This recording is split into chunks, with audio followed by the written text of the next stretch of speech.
Hey, it's time. It is time for Type 40 Live. We're materialising here again with the live stream Doctor Who magazine show all across your view screen here in real time on Rumble, X, YouTube, and on Facebook too. Of course, yes, here we are. We're back in front of a live chat as well, full of friends, fans, and companions just like you, throwing ourselves head first. Or should we go feet first? Head first, yeah, why not? Head first into 61 years worth of incarnations of the Doctor and of seasons and stories of our favourite TV series too, pulling to open on a cavalcade of news, views, nostalgia, banter and more. All of Doctor Who, all of the Whoniverse, so plug in and geek out here with us at Type 40 Live.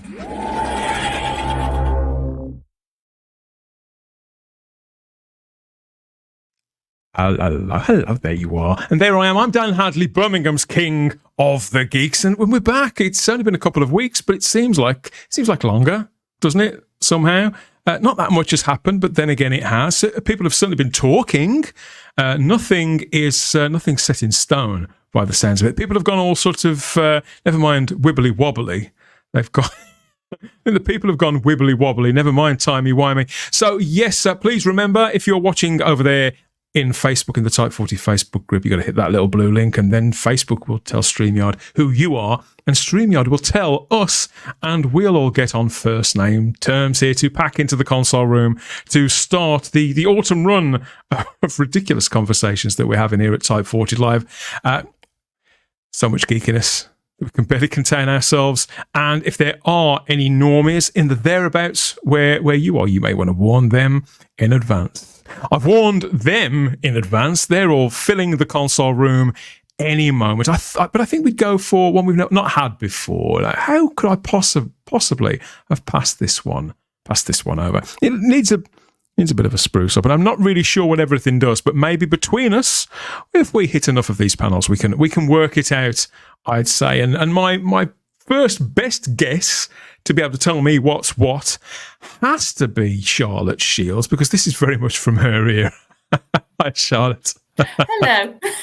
Hello, the chat and everybody. It's weird, 1 week off, and it feels like ages. I very much feel like that a little bit. It does seem longer. It does seem longer. Everybody is back and everything is back. It seems to be all in general working order, but I suppose we'll find out as the show goes along. I'm layering up though. It's t-shirt only. No, I'm going for the second layer. No, our summer's gone now. It's very clear. It's like you've had your summer. Now it's time for miserable weather again. Yeah, but that's your loss. Though, on the days that I needed the good weather, when I went out in Manchester to be with a certain Sarah, which was lovely. But we did pick basically the Saturday where there was a Man City match on, and it was Pride. So it was a little bit busy in Manchester when we were there. I bet you saw a few sights, didn't you? Oh yeah, and then the next time I needed the good weather, I was in Liverpool and I got it. So I can't really moan overall. A bit of everything. Yes, this is the weather report, and we've done the fashion section already. Layer up, everybody. I haven't quite gone for the cardi yet, although I'd say we're only 2 weeks at best away, I think, from me breaking out the woolens. So I'm here in my hoodie. He said it now, chat. You need to check in 2 weeks' time. Let's see if Dan Hadley's got a jumper on. Could be. I think, and happily, I'm happy to say now, I get all my fashion hints from one person. He resides in Lichfield. Check his. No, but you're doing the same as me though, Simon. You've got your hoodie on as well. Yeah, I'm afraid. Yeah, autumn has definitely started. I mean, we are officially in autumn now. So yeah, whereas I might normally be wearing a nice shirt or something, no, I'm afraid it's the hoodie. Yeah. It is the hoodie tonight. So yeah, I'm not feeling very. I try to be a sort of vaguely smartly dressed, but. No, I'm having a cash night, I'm afraid. Sartorially challenged for the duration of this show. What do you think about this? I mean, we're even in the half lighted. This reminds me of actually autumns when I was a kid, when they used to have power cuts and things like that, because this TARDIS does look a little sorry for itself, doesn't it? Yeah. What was it? Was this the Doctor's wife? TARDIS console? This was the one they made basically from a scrapyard, like proper scrapyard. Yeah, literally from a scrapyard. I can spot a shaving mirror and a sort of a mic from a karaoke night or from podcasting or whatever you want to call it, whatever you'd use that. I can spot that in there. Let's. I wonder what Matt Pott, our real lifetime traveller, I wonder what he'll be able to find. I spotted an oven dial. Hello. A what? An oven dial down on the Oh, bottom left. On the bottom, right down on the bottom left corner. Oh yeah, you're quite right. Yeah, it is. I believe that this was put together after a Blue Peter competition, Matt. I mean, I don't know if you will ever have seen that. Some child sent in a drawing. As soon as I saw that, I thought, is that the one that was done by the kid that won a competition? And wasn't it Blue Peter or something? Was it? I think so. It's because of Blue Peter why we got Peter Kay in a terrible costume. Yeah, that was also Blue Peter's got a lot to answer for. Because this idea is quite cool when as a concept, but when you look at it, you think, "My God, did they really put this on Saturday tea time in 2012, Charlotte? Around that time?" Oh, I'm not good with dates. Don't ask me to do that. A while ago, like a long time ago. Yeah, don't nail it down to the specifics, everybody. But maybe our final panelist will be able to sort of fill in those blanks, because I suspect in the Nerd Den he has all that kind of information at his very fingertips, which means it has to be our mate Jack. Welcome back, Jack. Hello. Thank you for having me back. It's a pleasure. Welcome back, Jack. I like what you did there. You need that on a T-shirt, Jack. Welcome back, Jack. Yeah, welcome back. That's Jack. your T-shirt. Yeah. You know what? All of this talk of fashion has got me you see, victory! I love those Daleks. We're not worthy. That was also on that episode, so we have it's sort of very themed with Matt tonight a little bit. Yeah, I love those Daleks, not the Paradigm ones. Oh yeah, the Ironside ones are really cool. So, Victory of the Daleks, that was Series 5, wasn't it? Does that mean that the Doctor's wife, Jack, was that Series 6? Yeah, it was. It was in 2011 for the first part of Series 6, yeah. Okay. I'm glad you remember. Yeah, because we're just looking around this console room here and trying to figure out what's what. Have you spotted anything from any household objects? What object are? Apart from what's already been pointed out, no, I can't spot anything else. I think that's some sort of that black grill bottom left. That looks really, that's like a cooling fan off the back of a computer or something like that. Oh, could be. Possibly. Oh, I bet. Oh, there's a microphone. I've just spotted. There's a microphone, isn't there, on that microphone on the left, middle of the panel on the left, sticking up. Yeah, Mike. I bet some of the people watching and listening along us they've probably got all this identified already. But yeah, this is from the Doctor's wife, written by Neil Gaiman, who we best not talk about for now. Written by Neil Gaiman and broadcast in 2011. There's Matt Smith looking very dashing, and the gorgeous Saran Jones there. She played, was it Idris, something like that she was. Yes. So I haven't watched this one in a long time, but I did like it at the time. So we can see there's a shower head there. So from the other side, there's a shower head and a few other things. It's not helping a great deal, though, I have to say, Charlotte. Well, they eventually got to where they needed to in the episode, so I suppose that's all that matters. Yeah, I suppose you're right. And we are having something of a little bit of a Matt Smith love in tonight, because I can exclusively reveal that there might be a Matt Smith story later on in the diary, perhaps, but I can't possibly promise. But if there was one, it would be rather nicely coincidental that we're sort of tying all this with Matt Smith. So if anybody in the chat wants to have a guess which Matt Smith story we might or might not be talking about in the diary tonight, pop it in the chat and we'll see if anybody actually gets it. We'll pull it out. We'll pull it out of the middle of whatever this is that passes for a central column there at the dead centre of the TARDIS. My God.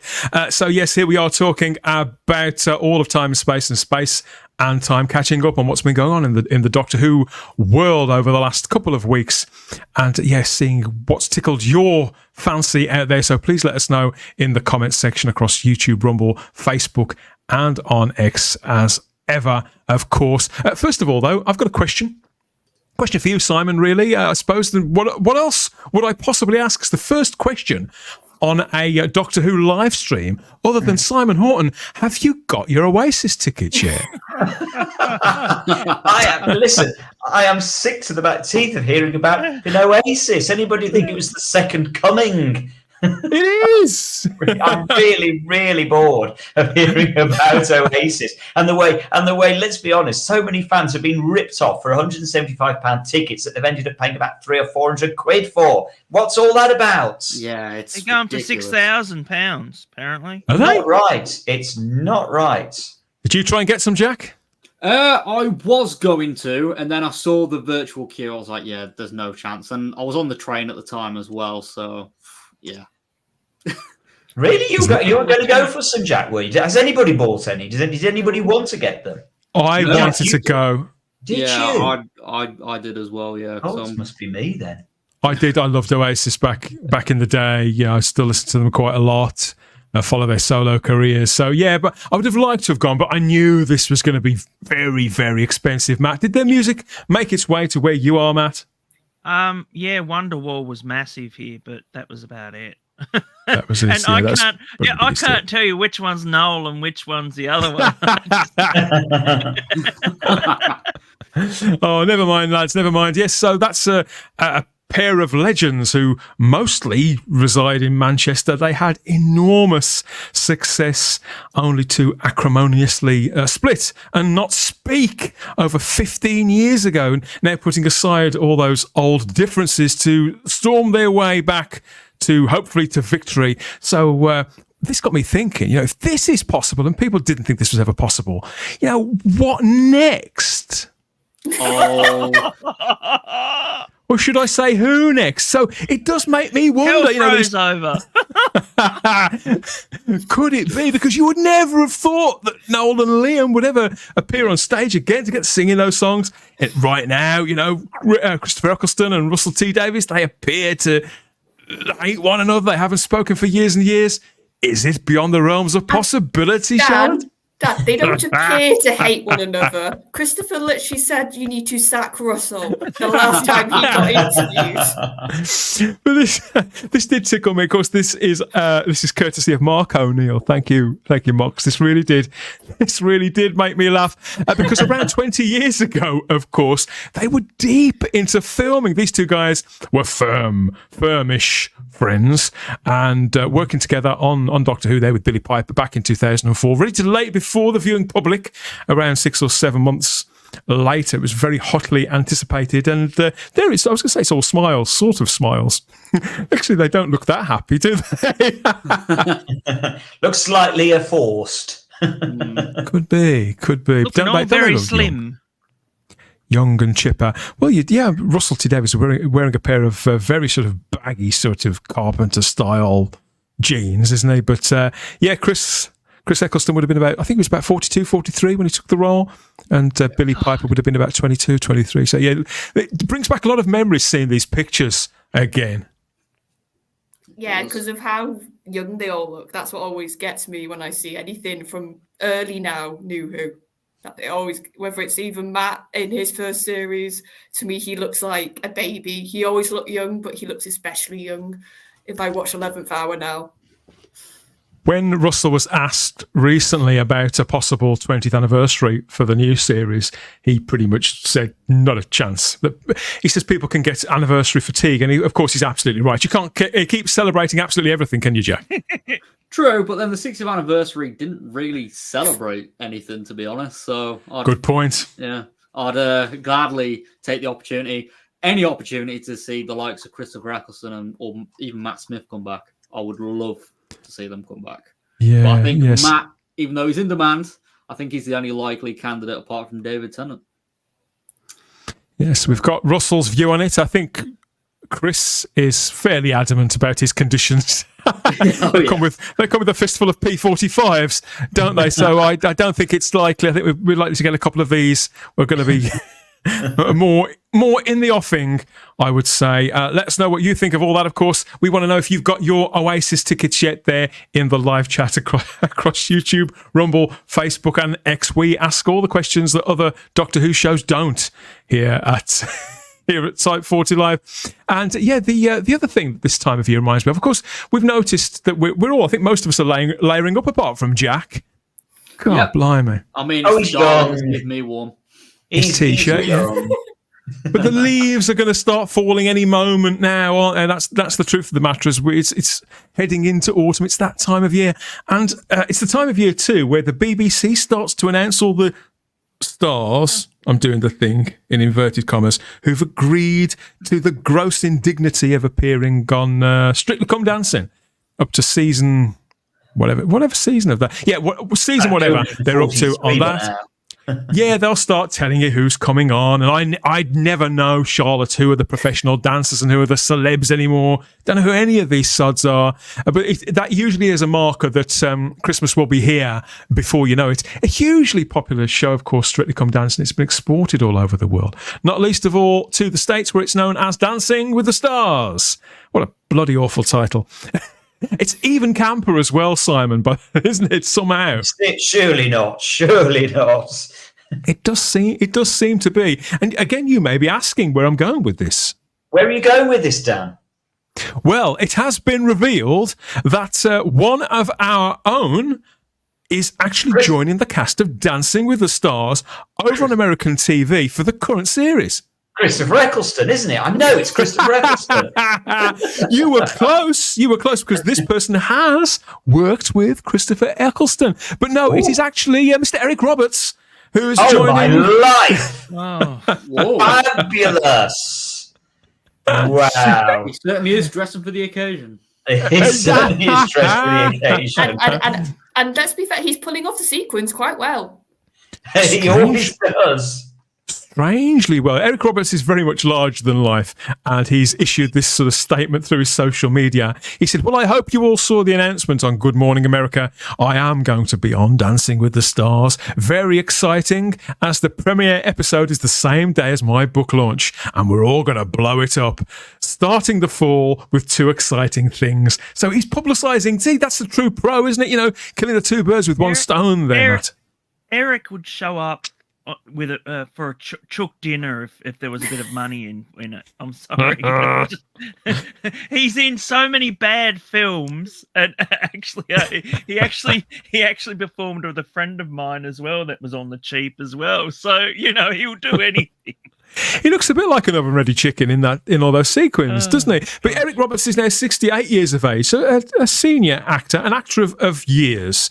And 50 years worth of appearances in films, mostly 700 credits, which I think puts him in the Guinness Book of Records, which, if you would believe it, Simon, independent films, TV shows, animations, student films, and music videos. This guy has done it all, but it's as the master in the 1996 TV movie, of course, that we're interested in Eric Roberts. It's an unforgettable performance, a very moving performance, Simon, don't you think?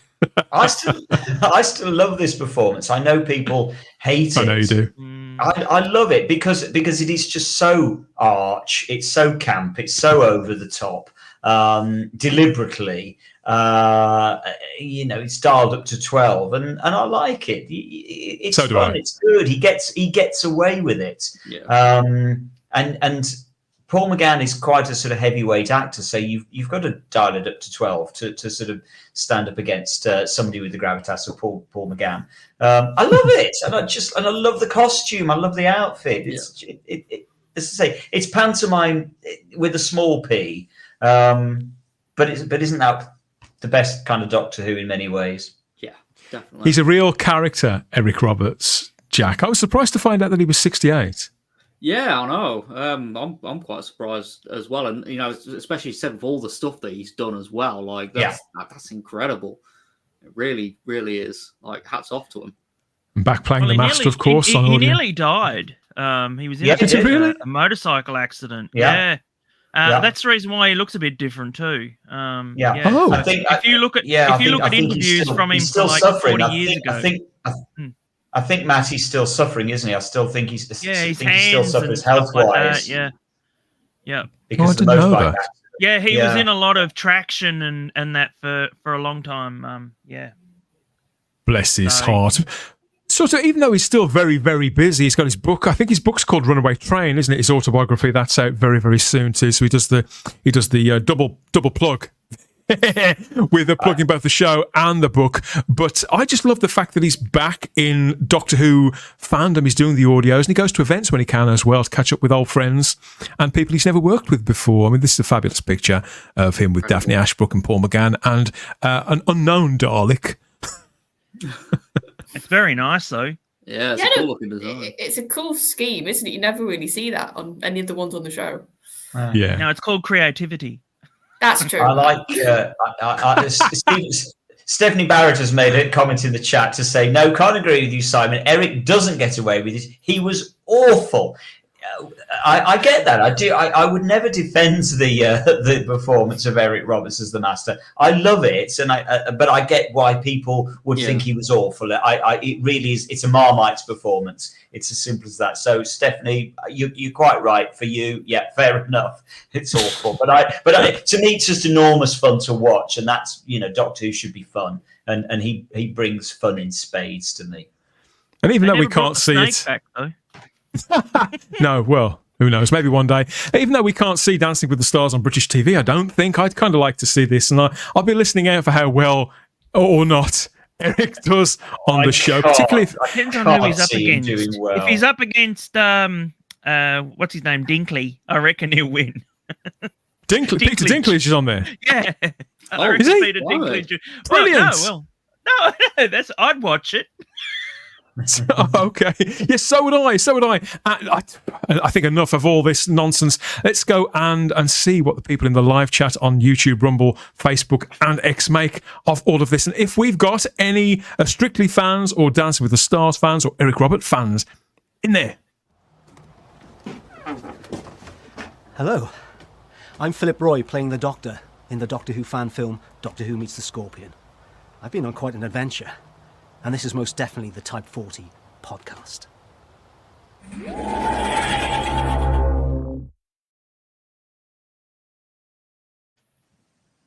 Yeah. Cheers for that, Doctor. We'll be speaking to Dr. Phil again a little later on. Ahoy, shipmate, says Crimpling Doubloon in the live chat first to welcome us back. It feels like we've been away for ages. It's only been 2 weeks. God. But people have said to me, when are you back? When are you back? Blimey. It's lovely to be back, and I'm glad that people have been looking forward to it. Rose Kirby's in and says, hello, chat, Type 40. Good morning, afternoon, and evening. Happy Cheese Pizza Day. Is it International Cheese Pizza Day? And I never knew, Charlotte.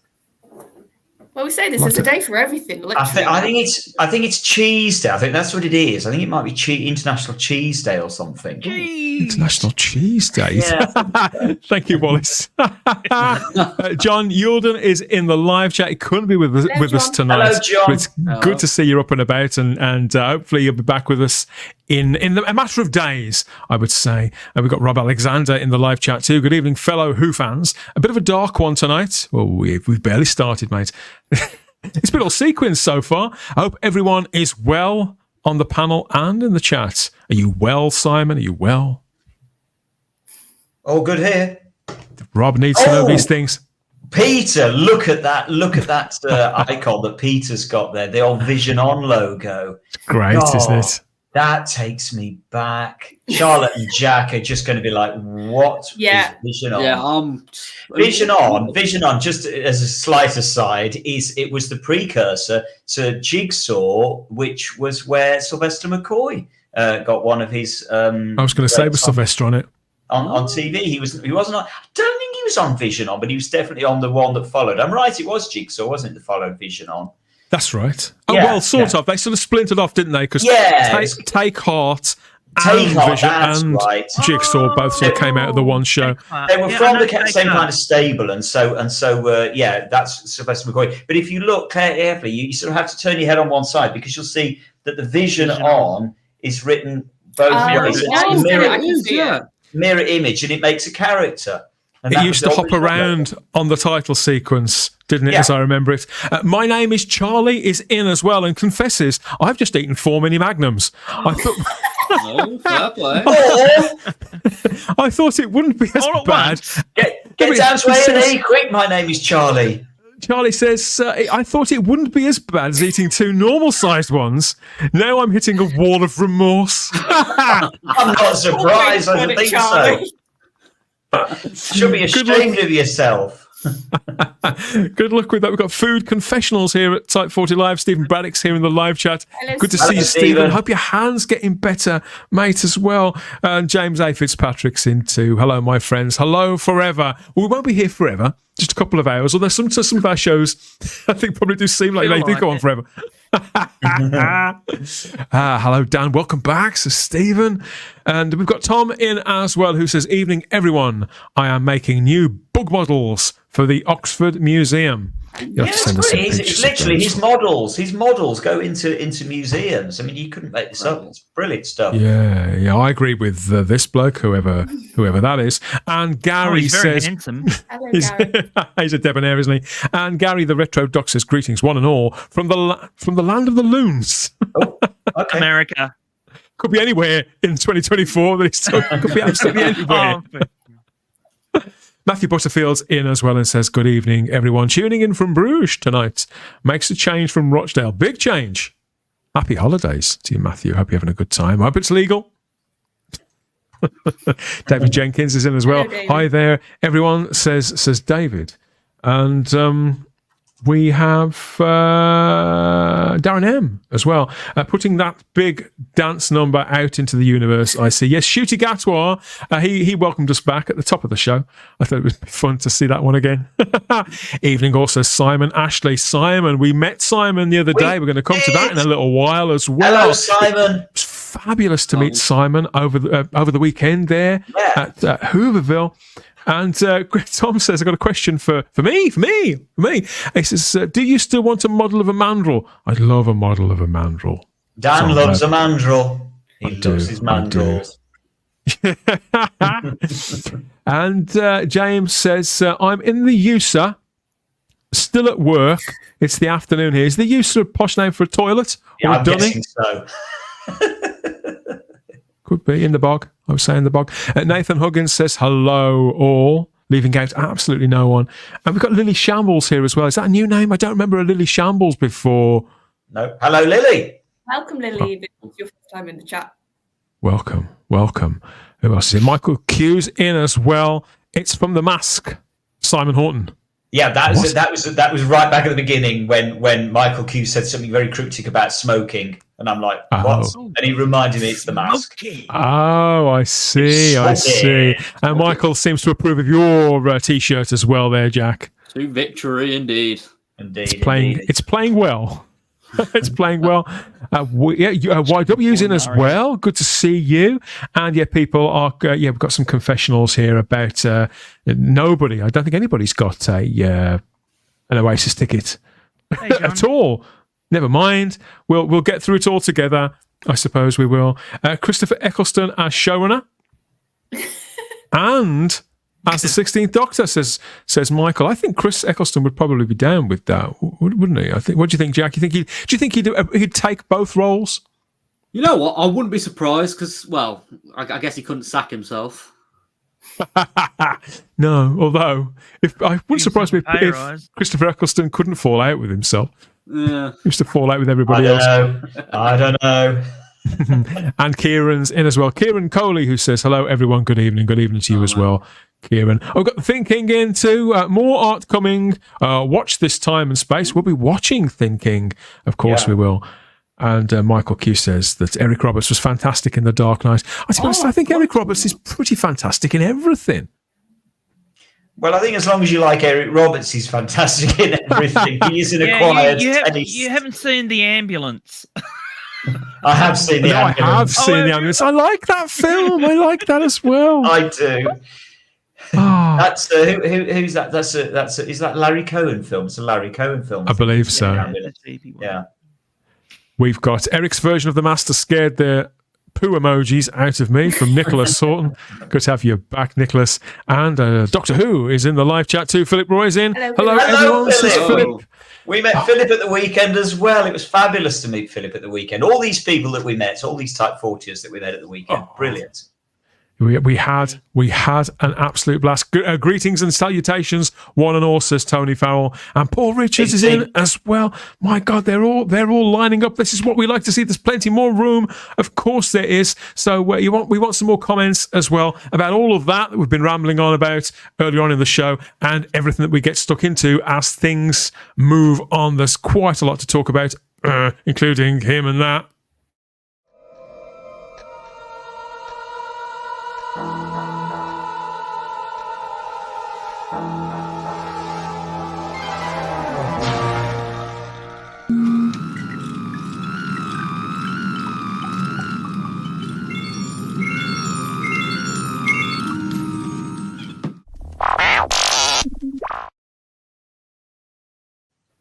I'll tell you what, if it seems a long time since we were last on this cosmic joyride, that seems like an ice age ago, Matt.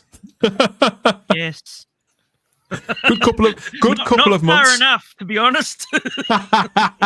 Good couple of months ago since season 1 wrapped up.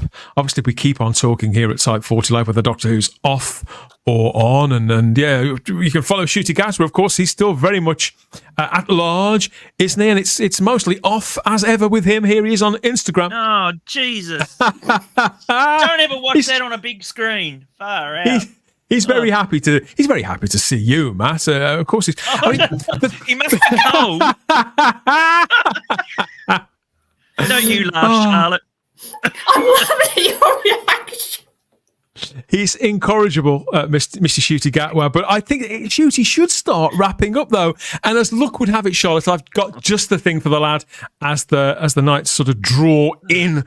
Don't put the heating on just yet, Shooty. Not until you've ordered the 15th Doctor quadrant costume tee. That's this. It's this is out.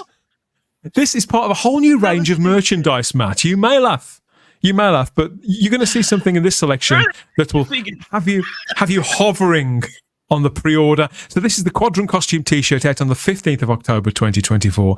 And as you can see, it's artwork by, they describe as superstar artist Kelly Yates. Presents the latest Doctor in 3 of his costume variants. Those are the ones from Space Babies, The Devil's Cord, and Rogue, aren't they? And apparently there are going to be further versions of this as time moves on. The burgundy, that's a little bit sort of season 18, Simon. Would you go with this? Or is that a stupid question? I think you're stretching a point trying to link this to season 18. It's not the biggest reach I've ever attempted on this show, to be fair. I mean, actually, I like the graphic of the TARDIS. That's nice, and I like the primary colours of the. It's not a bad design in all honesty. Very it's inoffensive. It's inoffensive compared to the. Shooting out where is your Doctor? This is okay, I guess. Then you're all right. This T-shirt will set you back, Charlotte, because I know you're probably wondering. You're itching to know. This one will set you back. Itching to know. £19.99 for this one. Oh, is this being sold at Forbidden Planet by any chance? You're absolutely right, Jack. It's exclusive to Forbidden Planet, as is the mug that goes with it. So this is the Quadrant costume mug. This is out a little earlier. If anybody who's like chomping at the bit, you don't have to wait quite so long for this. This is out on the 30th of September, where you get the same design sort of spread across a mug. They've got a handful of designs, haven't they? Like, it's just, They do like to milk them. It's been like that, Matt, for so long now. Yeah, that's what I'm talking about. I'm talking back 5, 6, 7 years. They just seem to latch onto a design and just flog it to death. Well, do you think it's something to do with the BBC, like, because they've obviously got to authorise this sort of merchandise and that? Would that be like the official? There'd be like the official artworks, when they used to use the same profiles of the Doctors every single time for, calendars and all that sort of thing. Be. Maybe these are the official. Oh, Jack's got a good example here. So this, that's a lot nicer. Oh, that's cool. Yeah. That's cool. Time Crisis. I like that. Yeah, Mike Collins' artwork. Cool. All the Doctors, the proper Doctor Who logo in there as well. Yeah, I love that. Yeah, I can have some of that. I think the thing that I'm a bit like, I think it would look better. Just there's no backing design for the mug. Yeah, it's a bit bland. Shirt. It's like they've just got the images and then the colour. That's it. And I just think if you would have just put a little bit of a star effect or something like a night sky or something like that as Yeah. wrapping behind it, I think it would have made the pictures look better, honestly. I Yeah, think just having white sort of makes them look a little bit like they've just been stuck on. Jazz it up a little bit. We've got a couple of suggestions here in the live chat about how they could be improved. Garbage says, when you pour water in the cup, there are holes by Shooty's eyes so it can cry. Oh. It leaks. Yeah. That's actually really quite a good idea, actually. Get that picture to Mr. T. Mr. T Big Chat. Michael, I've no idea what you're talking about. The pubs are obviously open where Michael is. Cheap and not so cheerful, says Peter Harrington. And Stephen Braddock says, I'll pass, thank you. I prefer my Darryl Joyce calendar. I have a beautiful disappearing TARDIS mug, says Vanessa Law. Hi, Vanessa. I didn't see you there. And she says, this stuff is horrible. Say how it is, Vanessa. I know the disappearing TARDIS mug. They are fantastic. Those are beautiful. Yeah. That's the Christmas present sorted out from Type 40 panelists, declares John Yulden. So this one, the mugs. Much. The mugs will knock you back $9.99, but there is a cheaper option, I'm happy to say, Matt. Maybe you'd rather go for this. This is the matching coaster. Oh. This is the Quadrant Costume Coaster. Try saying that after a couple of shorts. Quadrant Costume Coaster. So this is also out on the 30th of September, and this is just £4.99 there. It's the same design with a rather nicer black out of white version of the diamond logo. I think that looks far better. Yeah, I actually like the design of it, but Charlotte is absolutely right. He just needs something in the background. The white is just lacking. It just needed something in the background to me. I agree. Yeah. What do you make of these, Jack? I mean, is it just standard Forbidden Planet tat that you get sort of as a stocking filler from the auntie who just doesn't know anything about you since you turned 7 and just knows you still watch Doctor Who? Yeah. I'll be honest, the quality of a lot of the Forbidden Planet merchandise, it's just a rip-off. It's bloody daylight robbery. But the coaster, I don't mind really, because again, it's cheaper, and I feel like the design works on something a lot smaller, to be fair, instead of just like a t-shirt where just sponsored by them, but anyway, things together. This would be my favourite of the things that we've seen there so far. White mugs just show stains more. Dark mugs are better, says Heretic. It's just too lazy to do the washing up, Heretic. That's what it is. And Gary in the live chat, Gary Akers says, if I need coasters, I'll simply buy the Shooty Season 1 Blu-rays, which of course is the correct stack of them with Jodie's. The correct answer, everybody. And there is something else that I wanted to remind you of as well. Published today is the latest in that long line of items, the distinguished item of Doctor Who merchandise that's probably one of the backbones of most of our collections, the official Doctor Who annual. The 2025 edition has been published today, and there it is there with the one-tier version of the current logo, which I really like. I think that works really beautifully. And some new graphics, which I don't think we've seen that often yet, and a kind of tangerine. Makes me fancy a Jaffa cake, that does, Charlotte. I was thinking that I could do a bit of tango.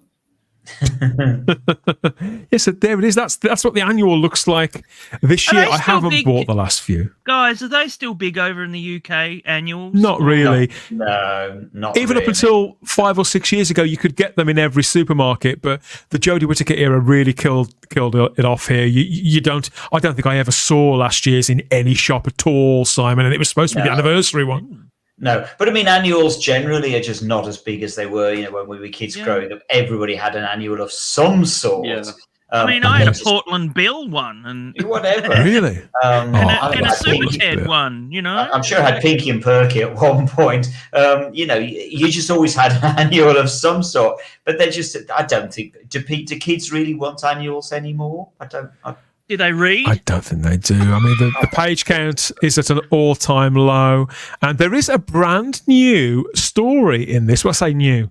It's actually an adaptation of last year's Children in Need special, Destination Scaro, as if anybody wants to be reminded of that. So you get that in there with the annual, and all it does really is remind me of Better Days and Better Books and fantastic covers of annuals They'll have past. David Tennant in that book, then. Yes.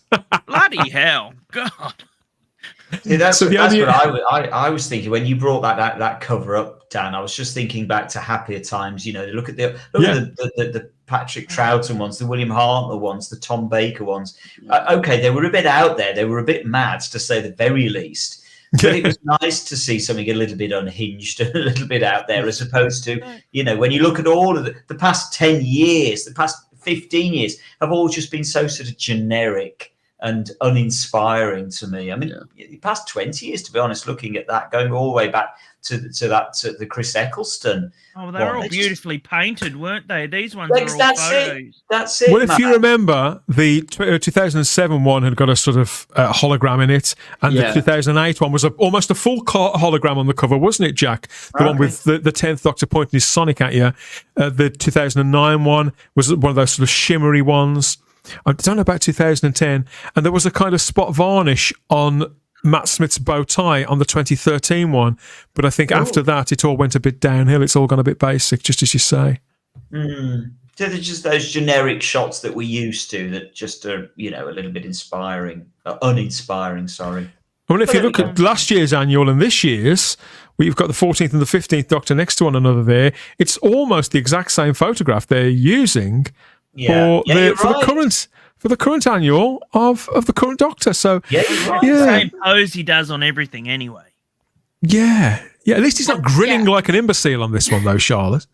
No, but the layout is identical. I didn't even notice that until you had them back to back with each other. Like, even if the newer ones obviously go with the more computer generated or the more press shots, even some of the older ones, though, in the modern one still, you look at that 2012 one, look at that shot of Matt. It's like he's in the dark. You can just see the Sonic. It's got a bit of mood about it.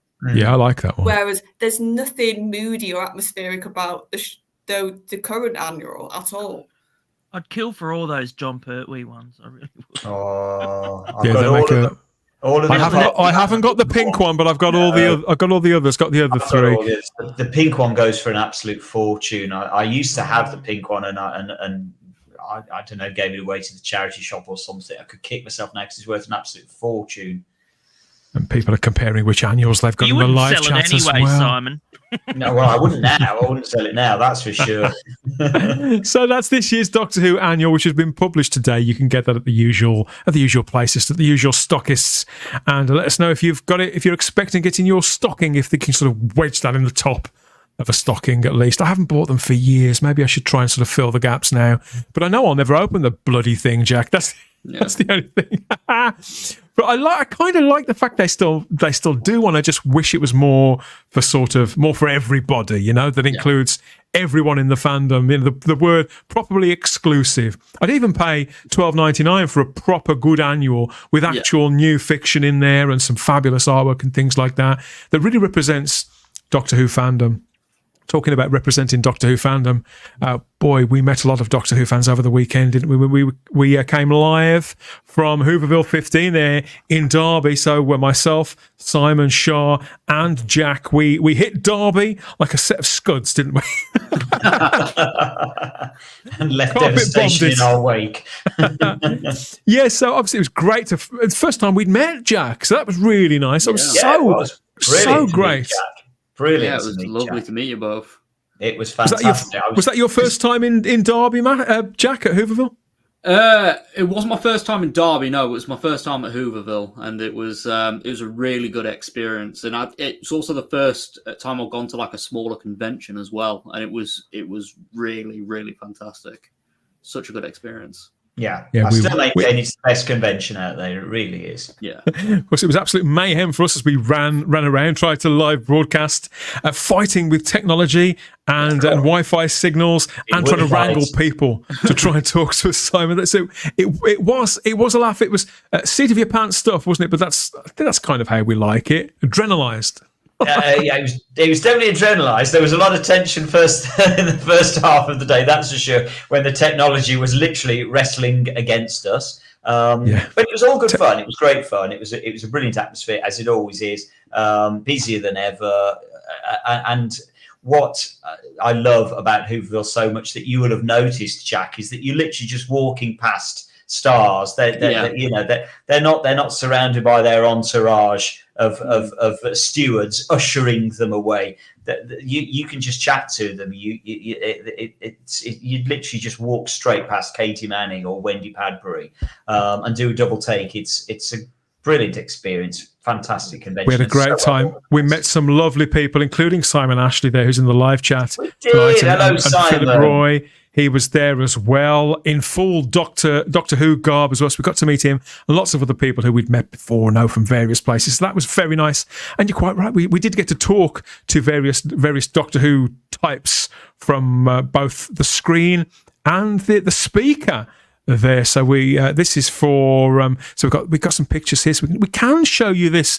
And these two ladies, Sadie Miller and Daisy Ashford, joined Simon and myself for our stage show. I think we were on stage, weren't we, with the special edition of Type 40, which was recorded in front of an audience. So yeah, they were our guests there for that one and posed for this picture with us afterwards. You're going to get to hear that and see it soonish. So that's on the way. And of course, there was a chat with. It's amazing actually that they were prepared to pose with us after the interview. They were still talking to us, weren't they? Yeah, they were still talking to us. All I heard was the mic go down and the fire exit go ka-chunk like that, and I thought that was that. And there's Wendy Padbury there, sort of passing the time of day with us. So Wendy Padbury is just fabulous. I mean, I was just cheeky and I just went up to her and said, can we have a chat? And she was just adorable. Wendy Padbury is just one of the best. Yes, so we did bring you some stuff when we were going live, but we're putting out a special edition of all of that. There's several videos to come, and you can get that here on this channel. That's the next edition of Type 40 Live, our convention companion, and you can have us with Wendy Padbury and various other people that we talk to there in a special presentation that's coming to the channel very, very soon. And if you did see us there, because lots of people, we've had messages from people who said, we saw you, but you looked so busy. And yet, please, if you see us at any kind of event in the future, please do come up and say hello. But make sure, doesn't matter how busy we are, does it, Dan? We that's the whole point. That's one of the reasons why we like being there. We want to meet people. They don't charge £150 for autographs. No, they don't. You get a free autograph. You get several free autographs, in fact. Never too busy, are we? Never too busy. So yes, please make sure that you're subscribed and notified for all of that, as well as the podcasts and everything else we've got coming up as those nights draw in and the leaves start to fall and all that lovely stuff. This is traditionally sort of my favourite time of year. I don't mind telling you, Charlotte, I love the autumn. Me too. I love the autumn. It's my favourite season of all. Yeah, to be fair, the autumn's at least seen between one, so it's not as bad. You're not absolutely freezing or being soaked. So, yeah. Yes, so let us know what you think of all of that and everything that's coming up there from our coverage of Hooverville 2. Okay, what else have we got coming up? Lots, as it happens, lots and lots and lots and lots. But I don't think we can duck this one for any longer. So stay exactly where you are for more. There's a lot more coming up, and let's give them a quick blast of this. That cursed doctor is interfering with my plans, but I will destroy the universe. He won't be able to stop me, but you might, if you watch Type 40.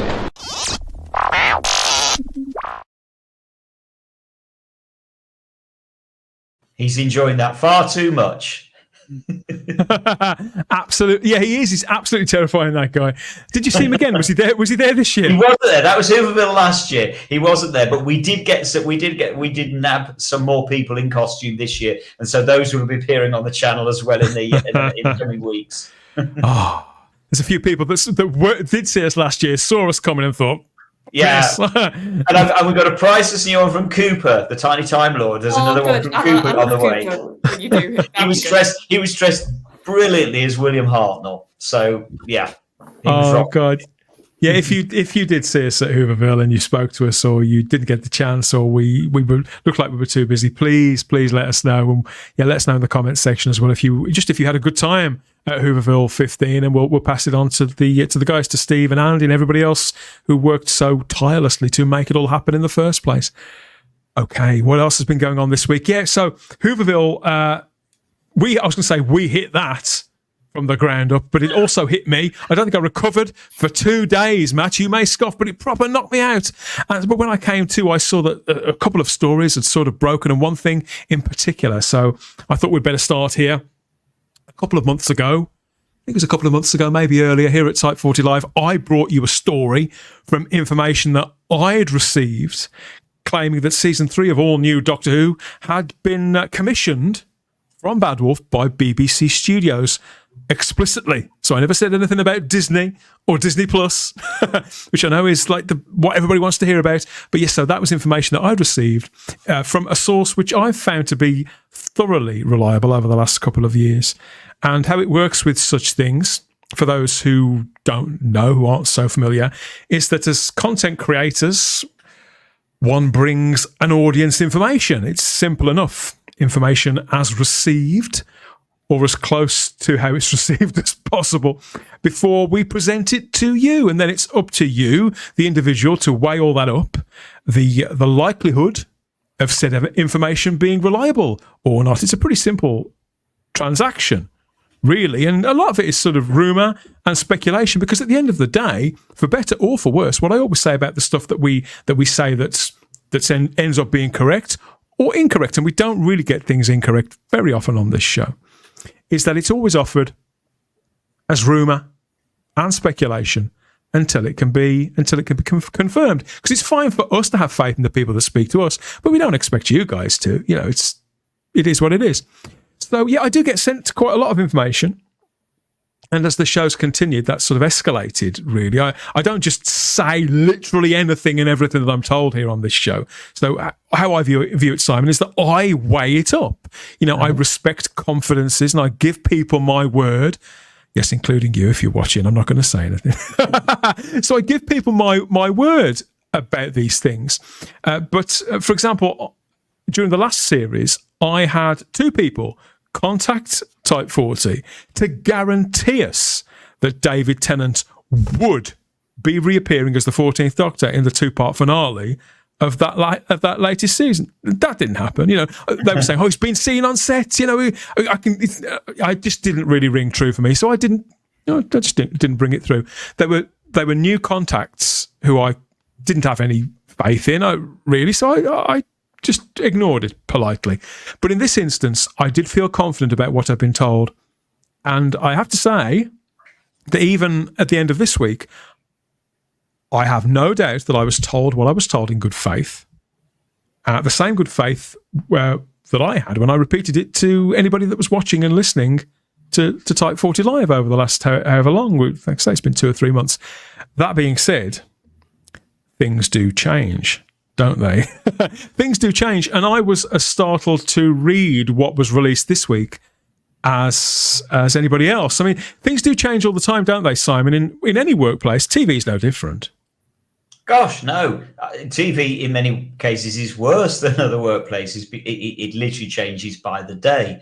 And things that you by the minute, things that you think you're doing, and no, suddenly it's all completely changed, and suddenly no, you're now going to run off and you're going to start filming in Scotland or the Bahamas or whatever it might be. No, television changes literally. It turns on a pin, does television. So decisions that people seem sure of literally one day, never mind 1 week. I think I'm going to say by the week, not by the day. Literally they can change by the day. So as I say, something that you think is absolutely cast iron on a Monday, by Tuesday, no, it's all gone. It's all completely different. Yeah, exactly like that. So yeah, where I'm going to start, I suppose, with this one is with with SFX magazine. Now, this is a long-running magazine, a British science fiction magazine. It started in '95, something like that, and I think it's probably still the premier sci-fi genre magazine, maybe in the world now. I can't, since Starlog went, I don't think there's anything that can really challenge that. But over the last 6 months or so, they've had, in fact, it's longer, I think much of the last year, they've had a series of exclusive articles, location reports, and interviews with various people associated with Doctor Who. And in the latest issue, which is published today, is the final instalment of a long multi-part interview that they've had with Russell T Davies, the current and past showrunner of Doctor Who. And he's updated us and them fairly explicitly on the status of Doctor Who as it is right now, after the already shot second season. Of course, there's no official announcement forthcoming. I think that's been accepted. Lots of us are only really interested in the officials because I think that depends on who you are. Lots of people enjoy the speculation, Jack, but it's just always nice to have some idea, ideally for as long as we can into the future, about what we're getting and when we're getting it. As fans, that's only reasonable, isn't it? Because we're so invested in this. Yeah, definitely. And like, as you both said as well, things do change. But, I was thinking on this earlier. I think as well with Doctor Who's past, and like even going back to the first Russell T Davies era, I think Series 3 was confirmed to be commissioned. Like I think it was even before Series 2 aired. So kind of like two and three were commissioned in one block. Yeah, so like a similar sort of time frame, but it doesn't give me a lot of faith. It really doesn't. And the constant change of oh yeah, I'm sure it's going to be commissioned. We have every little bit of faith, and then it's just like, oh, this is how the industry works. The sort. You've spotted that as well. The incongruence. Yeah. Of what we haven't been told much, but what we have been told, what has been said, doesn't really line up at all. There's a definite air of tension surrounding the series and its future, Charlotte, that I don't think I've seen in a really long time, probably since the 80s. Even when Jodie Whittaker's era was failing so spectacularly, and you were never sure when it was going to be back on screen, and Chris Chibnall said next to nothing, which drove everybody mad at the time. I think now actually have a showrunner who'd shut the gob for a few weeks was actually quite a good thing. But it does feel really strange at the moment, and quite strained as well. Because at the end of the day, I think all of us are very aware that this year's relaunch was huge, and it undoubtedly, roundly, unarguably underperformed in every conceivable way. Yeah, and I think I've been thinking about this as well, because I've had this feeling, I can't describe it better than that. I've had this feeling that something's not right with Doctor Who, and I'm talking more when it comes to the production side of it, and Russell's team, and the writing and the actors. Because if you look at not just one interview, because in the odd interview, actors and writers can say one thing and then they won't say it again. So you have to look for patterns. You have to look for what's the sort of things that are coming up a lot, and what certain tone is being used again and again. And from Shooty, because you've had multiple interviews where your main man, your leading actor, has said, I don't know if I'm in Series 3, or I don't know what I'm doing after Series 2. Basically, words to that effect. It's as if he's walking back his involvement, or at the very least, his investment in the show. Yeah, and he's done that not just in one interview. He's done it a couple of times, and he did it quite recently at Comic-Con, which was the last big sort of press thing he did in relation to this show. So you've got your main lead actor saying that. We know we've had Millie exit after her first series, even though they're trying to dress it up like that never happened. But we know. Because since we last spoke on that matter, I've had more information come to me about Millie Gibson. Russell has tried to convince us that all is well and all has always been well there, but I've had yet more people come forward with yet more stories. Millie Gibson her contract, as it previously originally existed, it was terminated. Allegedly, it was the arrangement was changed. Russell's trying to make it out like, it was always the plan that that what's happened. Then why did she have an exit basically at the end of the first series? But why she is coming back, isn't she? This is what Yeah, I she don't is, yeah. understand. Yeah, but she's coming back. But it's like, why would you give her an ending of her story, a cut off almost in that first series? If it was He hasn't always bothered the with plan, any other endings, has he? So Yeah. what's that with Millie? and so you've got that with your actors, and then you've got Russell in multiple interviews also basically saying, we filmed 2 series, we filmed those blocks. I can't tell you anything else. I can't tell you about series 3. I haven't written all of series 3. Comments to that effect. He's now written 6. Well, no, that's not strictly speaking true because we don't know. We know that 6 scripts are in hand in various stages of development, and Russell himself has written 4, and that's for season 3. Everybody's obviously got intense feelings about this. Domgo in the live chat says, "Isn't this obvious that it's finishing at the end of season 2?" No, Domgo, it isn't. Come on, let's be sensible. Of course, it's not obvious that it's finishing at the end of season 2. I think what if you want to use what's obvious, and I think we've all said this. I don't think anything's obvious about the actual show itself, but the change I that think you were what saying. you can say is obvious, that all the confidence, all the boasting, all the swagger, all that they had at the beginning before series 2, before series 1, All the pomposity that has disappeared. You've now got a Russell that before was saying, "Oh, it takes a powerful executive to say no to me," who was telling fans to F off, who was telling fans tough. Suddenly it's the industry and I don't know and we'll have to wait till this time. That's a very different person when it comes to tone to me. And that's what really I've been picking up on the last couple of weeks. Russell remains publicly hopeful. But you can tell his heart's not quite in it. Simon, you talk all the time about Russell T Davies. He opens his mouth and rubbish comes out. Whether he's saying things that we agree with or not, things that we would like to be true or would not, at this point, should we listen to a single word this man says with the best will in the world? In all honesty, I don't think we should really pay much attention to anything at all from any of the team until there is actually an official announcement. This, we're going into production on season 3, and it will be screened, whenever it is, the spring of 2026, whatever. I think that clearly it is in a state of flux behind the scenes at the moment. It's very, very difficult to gauge what on earth is going on there. And everybody is going to be trying to speak diplomatically and say the right things and not say too much that might look like a commitment. And so they must be in a difficult position at the moment. It's fairly obvious that season 3, I think it seems to be fairly obvious that season 3 is not a given at this stage. They're clearly optimistic and that it will happen, but I don't feel it's a given at this stage. I genuinely wouldn't be surprised if it doesn't happen, or if it's delayed. I really wouldn't.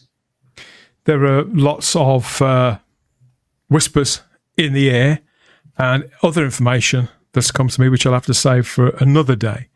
But yeah, the uncertainty in the air, the uneasiness of the people involved in the show, who I say are usually pretty ballsy, pretty confident. They may be still saying the right things, but the tone is so different.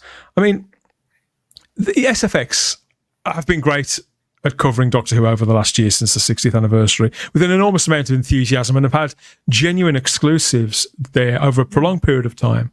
And that's great, because obviously it's a big magazine. It's a British magazine. Doctor Who is a British show, probably the British show, certainly of its kind. It's right that it has that kind of relationship with it. And Russell has given this long series of interviews to them over the last few months. And in this edition, he says, regarding the state of season 3, he says explicitly, it's an industry decision. It's like any business. These things take time. I think I think, doesn't know. I think, this is a man who's always so sure of everything. I think the decision will come after the transmission of season 2. That's what we're expecting. That's what we've always been heading towards. So he's given that interview there in this month's issue of SFX. I mean, I'm already spotting, just as you were saying, Jack, there's massive inconsistencies here with so many things that this particular gentleman has said before. Yeah, definitely. I mean, I'll be honest, I've got a bit of a bold prediction on what could be happening. So I believe that obviously, yeah, we've just had season 1. We're getting season 2 next year. They're currently filming the new spin-off, The War Between the Land and the Sea, or whatever it is. I think they're going to use that to fill the void in 2026. And then I think 2027, we're not going to get season 3. I think we're going to get the specials, like similar to what Tennant and Jodie got.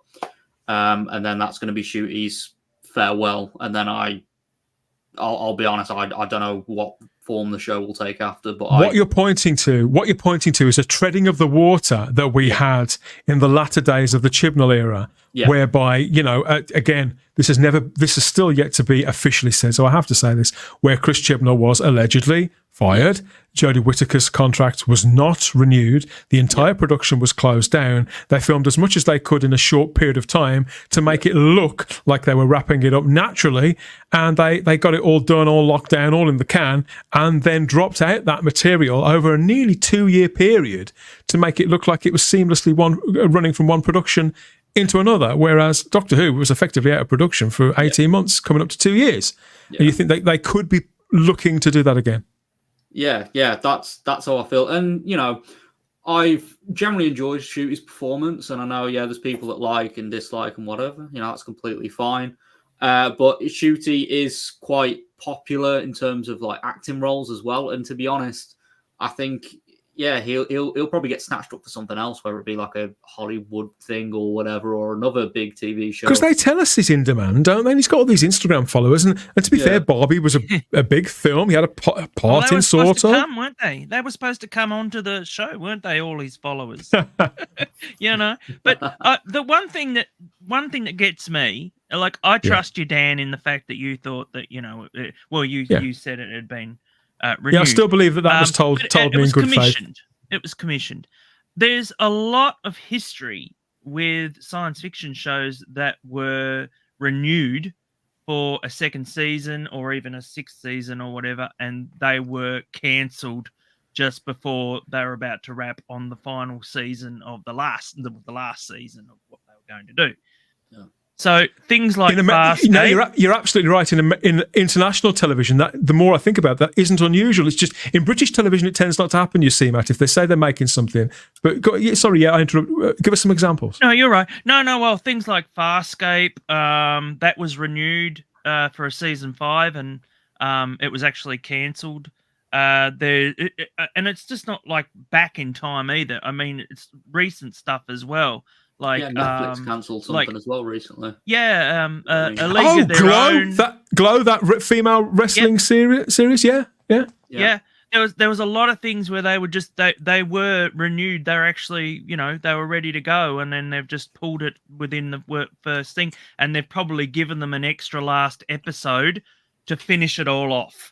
And this is the money that they were going to spend, Sorry. And this is why, whilst the intelligence on season 3 being commissioned might have been correct, as I remember saying at the time, it doesn't mean season 3 will definitely go ahead. You did tell me that at the time.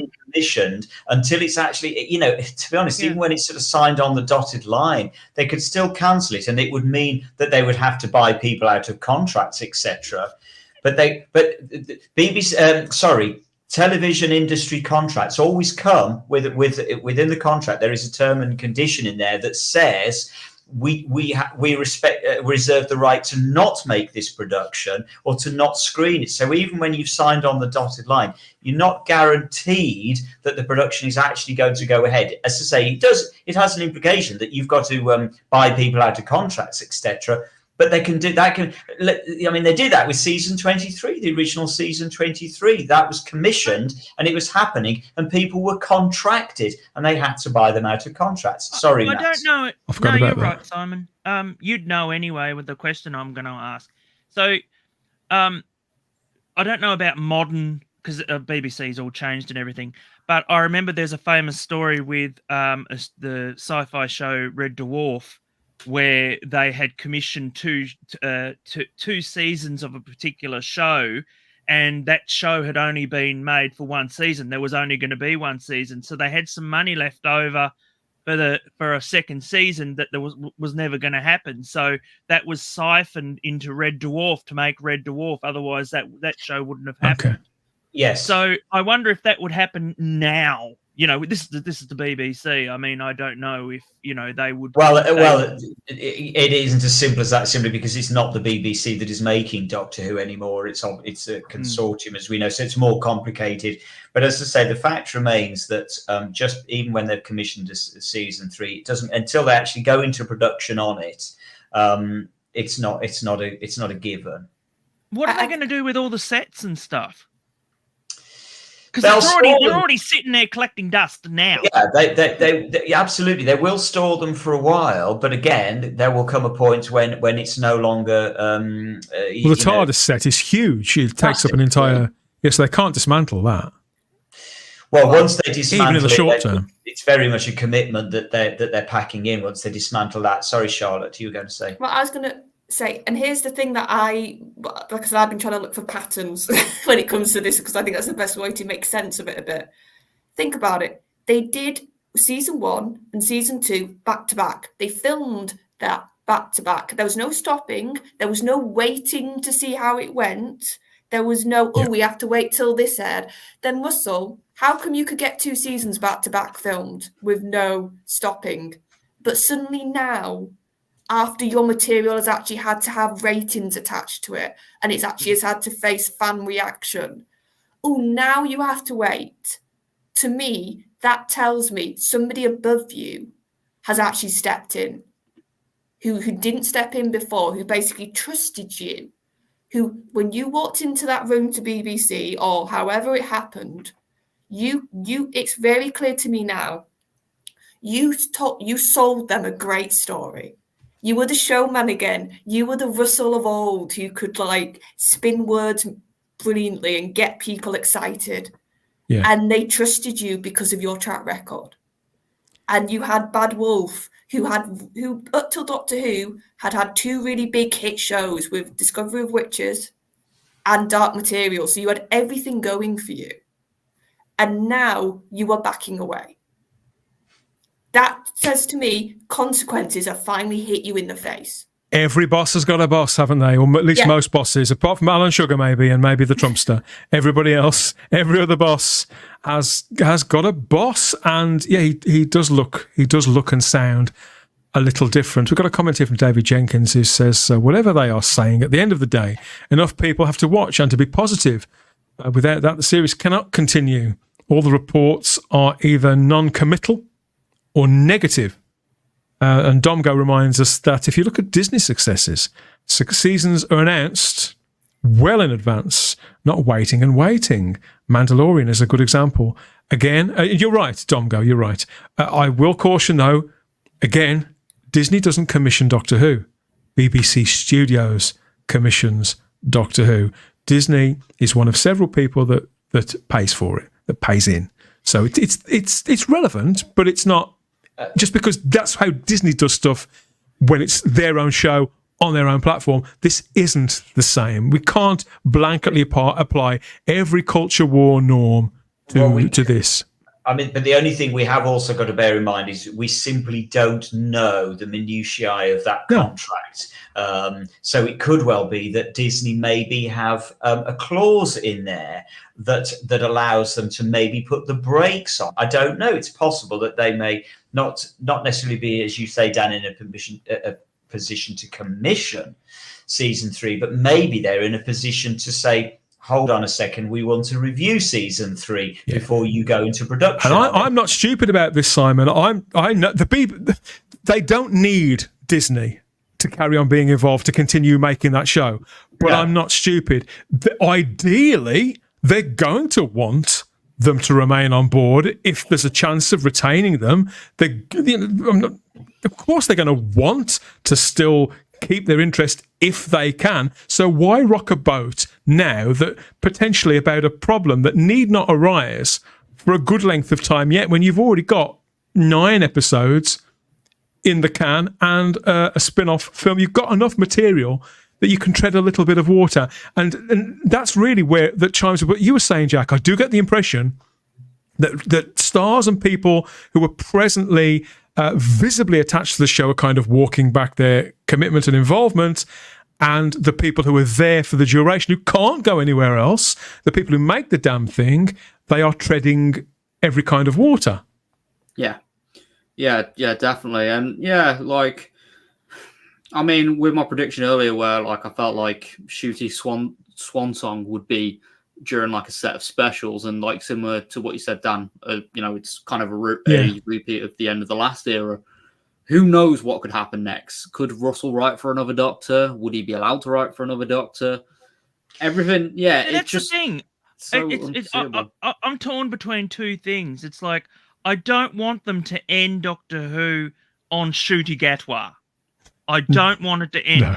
But then I don't want it to continue with Russell T Davies behind the helm. No, I don't. But again, it all depends on the contracts. Again, without knowing what has been signed up for, it's really difficult to sort of foreguess any of this. The one thing that still strikes me is that whatever anybody thinks of a current version of Doctor Who, and there are lots of people that like it, lots of people that don't like it, whatever you think of it, doesn't really matter. It is down, despite what we're often told it is, to viewing figures.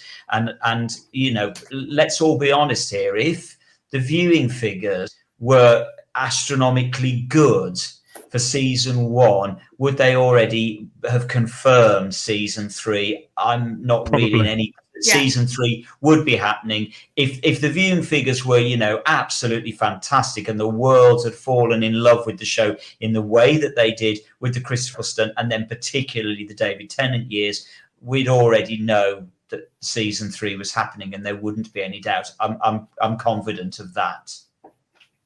That's why I find it's going to be interesting with this Christmas special, because that's the next thing that's going to go out to the general public. And for me, that's going to be the first sort of sign of the impact of Series 1. Like, how much has it either retained the audience it had, or, and I think this is more likely, if I'm being perfectly honest, how much has he pushed away because of that finale, because of how this sort of ending note people got left on when it came to the plots, or the fact that he gave up on trying to sort most of the plots out. And like, that's the last impression people got. And I just think it's going to, and also if you think about how sometimes people see the Christmas one, they see it as like the throwaway one, the one that you can sort of miss a bit. So it's like, is that going to be the sign? And I just think they're going to be watching that. I think they're going to watch Series 2 figures very, very closely. And the spin-off as well, but I think it's more going to be the main series figures, if I'm being honest. I think you're right. And I think they're gonna just wait to see what happened, like Russell's talked about. But that's exactly what Russell's saying. That's what he's saying. They're going to wait. There's but very few.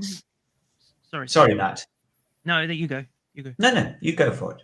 Oh well, I was going to say there's very few examples of shows that have gone from a season 1 to a season 2 with larger viewers, unless they've had really good word of mouth during that season 1 and people have been able to catch up on season 1.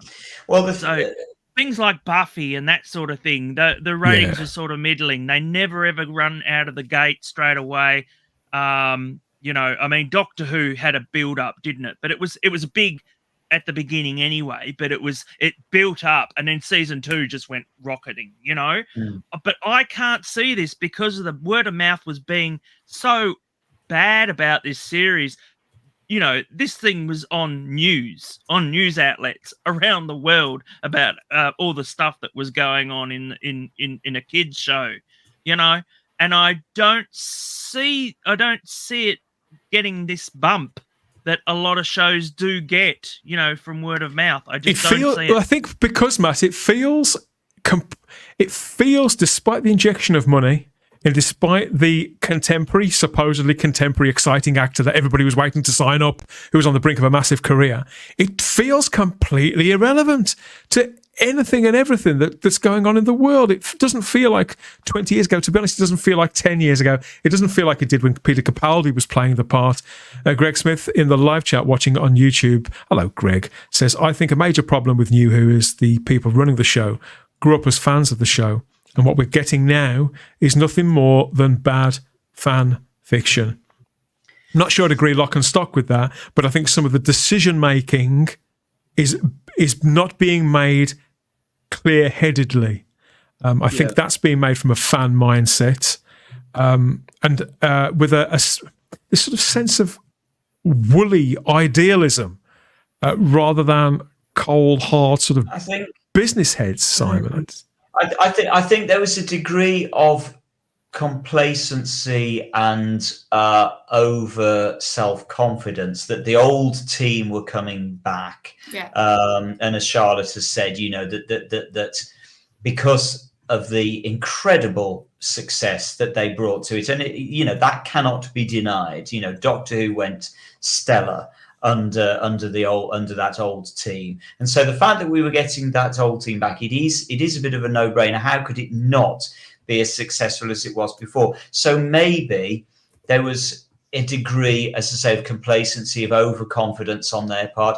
To an extent, can you even blame them? That in a way, it's sort of fair to expect going in on the second time that they knew what they were doing because they'd done it so well first time, and so maybe the hunger wasn't there that was there when they were first doing it in 2005, 6, 7, and 8, so on and so forth. Because they were still working hard to do it there. Maybe they thought they could do this almost in their sleep. Also, Simon, there was no real point in them coming back unless they were going to upscale it in not just one way, but in multiple ways. Otherwise, there wouldn't be really anything much in it for them, I think. And Neville here in the live chat says, why would they want Disney? It seems to me Disney hasn't brought a lot to the table. They've brought the thing that Bad Wolf was shopping for. They wanted a global streaming platform. They approached several of them, and Disney was the one that secured it, or they secured them, that came to it. So it doesn't matter that it doesn't seem to be a lot. They had what BBC Studios and Bad Wolf, what they collectively wanted. That's the only important factor, I feel. Charlotte, you were going to say? Yeah, I was going to say, just to do what Simon was saying, and the sort of, I think it's taken us all a while to come to terms in different ways that Russell's a changed man. Yeah. I don't think we all really knew that, honestly, until we saw his interviews in the run-up to this. I think some people had a hint, Matt, I'm not denying that, but I don't think we knew how fundamentally he's changed. And I think that's sort of been a bit of a shock. The stuff that he was saying was completely and utterly, rather than talking up the show, he was putting it down, really. Especially the classic era and everything. Whereas, for a proposed fan, it was pretty shocking, really. But it's also, for me, it's you can see it in nearly every facet of him. And the way I've been trying to explain it to myself, to try and put more words than just, Russell's changed, because we've said that quite a bit, and I feel like we need to sort of explain it a bit better now, is I feel like in 2005, when Russell was writing those scripts, he still had that childlike wonder for this show, whether that's for what the Doctor can do, whether what the worlds this show can give us, what stories we can tell.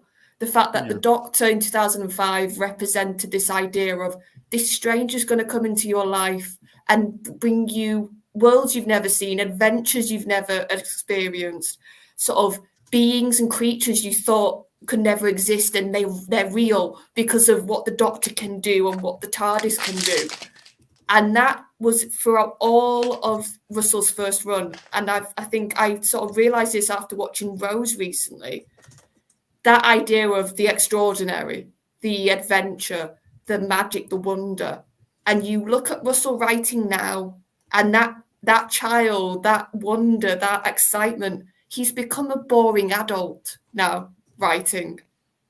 And that's what I think has really made one of the reasons. I know there's plenty of others, but that the wonder was the beating heart he had in 2005.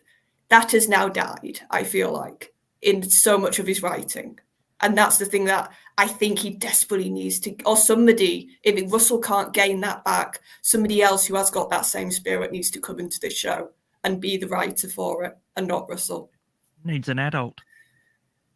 I think it needs somebody who's hungry. I think it needs somebody who's aware of where the culture is right now, or where it could be, more to the point, where the culture will be in 2 years' time. The fact that wokeness is dying, people are turning away from DEI strategies as regards putting television together and movies, any kind of entertainment, as people pivot back to wanting things to make a profit again. And that doesn't mean not casting a queer guy to play a lead role. That's not what it's all about at all. It's about priorities, because these things are affecting every show and TV show every show and movie, that I can think of, the populist ones. That's why the ones that don't stick to those, stay on those rails, not only do they tend to stand out, but most of them go on to great success. A couple of weeks ago, they premiered the Alien Romulus movie. The Alien movies have been in existence for 45 years. They make one that isn't woke, and it's the second most successful Alien movie ever made, because it's like an oasis in a desert for audiences who are just crying out for escapism. I want to go back to Russell's original quote here. This is from SFX this week. So it's an industry decision. Yes, of course it is, and it's like any business. We've been through that. I still find the word think anachronistic when we talk about Russell T Davies. This is a man that's always so sure, but he only thinks. And this claim that this is what they've always been expecting and heading towards, this is what I believe is absolute and total bullshit. We've got this quote here from Christmas 2022. So this was before the start of filming on season 1, but after Millie Gibson had been cast, and with the whole of the deal in place as well, Jack, at this point. And he said, it takes a while to get the Empire in shape, but that's a serious plan. In his defense, he does say only a plan. But he says, but obviously the deal was in place when he said this. Annual Doctor Who. How long ago was this, Dan? Sorry, how long ago? Christmas 2022. Okay, because he's looking a lot thinner there too, if you know. Annual Doctor Who. No gap years. It looks like they're going back on that. Both of those things, lots of content, on and on. So the intention was this: annual Doctor Who, no gap years. Let's go. Well, not what he's claiming now, that they were always cited on. This is what we always expected. Absolute crap. It's not what they expected at all. Something's changed. And the other thing to think about is if what we're now saying is that we're going to wait until after season 2 to decide whether season 3 gets commissioned, that means that there almost certainly there's a good chance that there would be a gap year, because if they don't even greenlight season 3 until the end of season 2, you can't suddenly crank up the whole machine and get some content out that quickly. And in the meantime, as we've already said, they've got a huge set sitting there that's costing an enormous amount of money to just sit there, and we're just going to leave it there for however many months, literally gathering dust, doing with the lights off, doing nothing while they wait for season 2, which at this rate, we're hearing rumors that season 2 might not be broadcast until this time next year. Exactly. This is something that's only just started to happen as well, Simon. They're only now starting to get vague on when season 2 is going to be screened. We talked about this just last month. The indication was from Jane Tranter, wasn't it? She was speaking at the Edinburgh TV Festival, and she said in a year or so, which was, that's not Easter. That's not 7 or 8 months. That would, I think we said at the time, that sort of points to it being slightly longer than a year, and that it has been pushed along, which could actually play into where Jack's instincts are with it all. What is cooking? We can't believe everything that Russell says, even if he says it publicly, because as time goes on with this, he's constantly changing his position. Mm-hmm. And I never believed him anyway, because every episode, the next one was going to always be the greatest one ever. Yeah. And you've got to think the sort of the amount of cost. They've not paid for just one season already. They've paid for 2. So that's all the filming, that's all the sets, that's all the costumes, that's all your actors. They paid for a spin-off. That's a hefty chunk of money up front. If you're thinking business sense here, up front, they have paid probably more than they would have. Well, it had to be more than if they were just doing it series by series, or if they got told, you're definitely going to film 3 series and this is the amount of money we're going to give you. And the more, like Simon's saying, a set stand still, it's not just that it's standing still, it's losing money for them. It's costing them. And in especially in TV, and Simon can probably talk more about this, you go quick. You don't stand and lose money. You don't sit and lose money and money and money and money. You go for the next profit. You go for the next thing that's going to get money flowing back into your production. As often when you look back historically, Charlotte, at periods in TV history and shows that have been like massively successful, that we now look back now and think, oh, that show was a classic. And you look back and you think, oh, it must have made a long impact over a long period of time. But a lot of these shows look like were mega successful. Even the most successful of formats, were like the $6 Million Man or something like that, were on for like 4 years. Like Starsky and Hutch, 4 seasons, massively popular show for 4 years, 4.5 years, and then it was gone onto something else. So they made as much of it as they could in a shorter period of time as they could, and they buggered off before people got tired of it. That's probably a lesson that they could all learn now. Simon Ashley asks, if Disney pull out of Doctor Who, do you think the BBC, combined with Bad Wolf, will find a way to move forward with Doctor Who? Jack? Yes, I do. But I don't think it'll ever be made entirely with just the BBC again. They can't do it now. Yeah, I think... I mean, there's loads of candidates out there, isn't there? There's Netflix, Amazon Prime, Paramount, so many different streamers. There's always a streaming platform popping out here and there. There are plenty of candidates, yes, but I just always have that, kind of fear, to be honest, of, what could happen with another partnership, because, I know we've had like a full season and stuff, but we still don't know the full logistics of, what's going on behind the scenes. And, I mean, in terms of industry talk, the BBC and Russell might get a bad rep for stuff that's gone on with this season, because, us as the public and fans, we don't know the full story. We can get good hints, yes, but I mean, we've no idea where the blame lies. We don't know where the blame lies, do we, Jack? Because we could. I mean, I level. I think a lot of the problems the show had creatively this year could be leveled at Disney's door.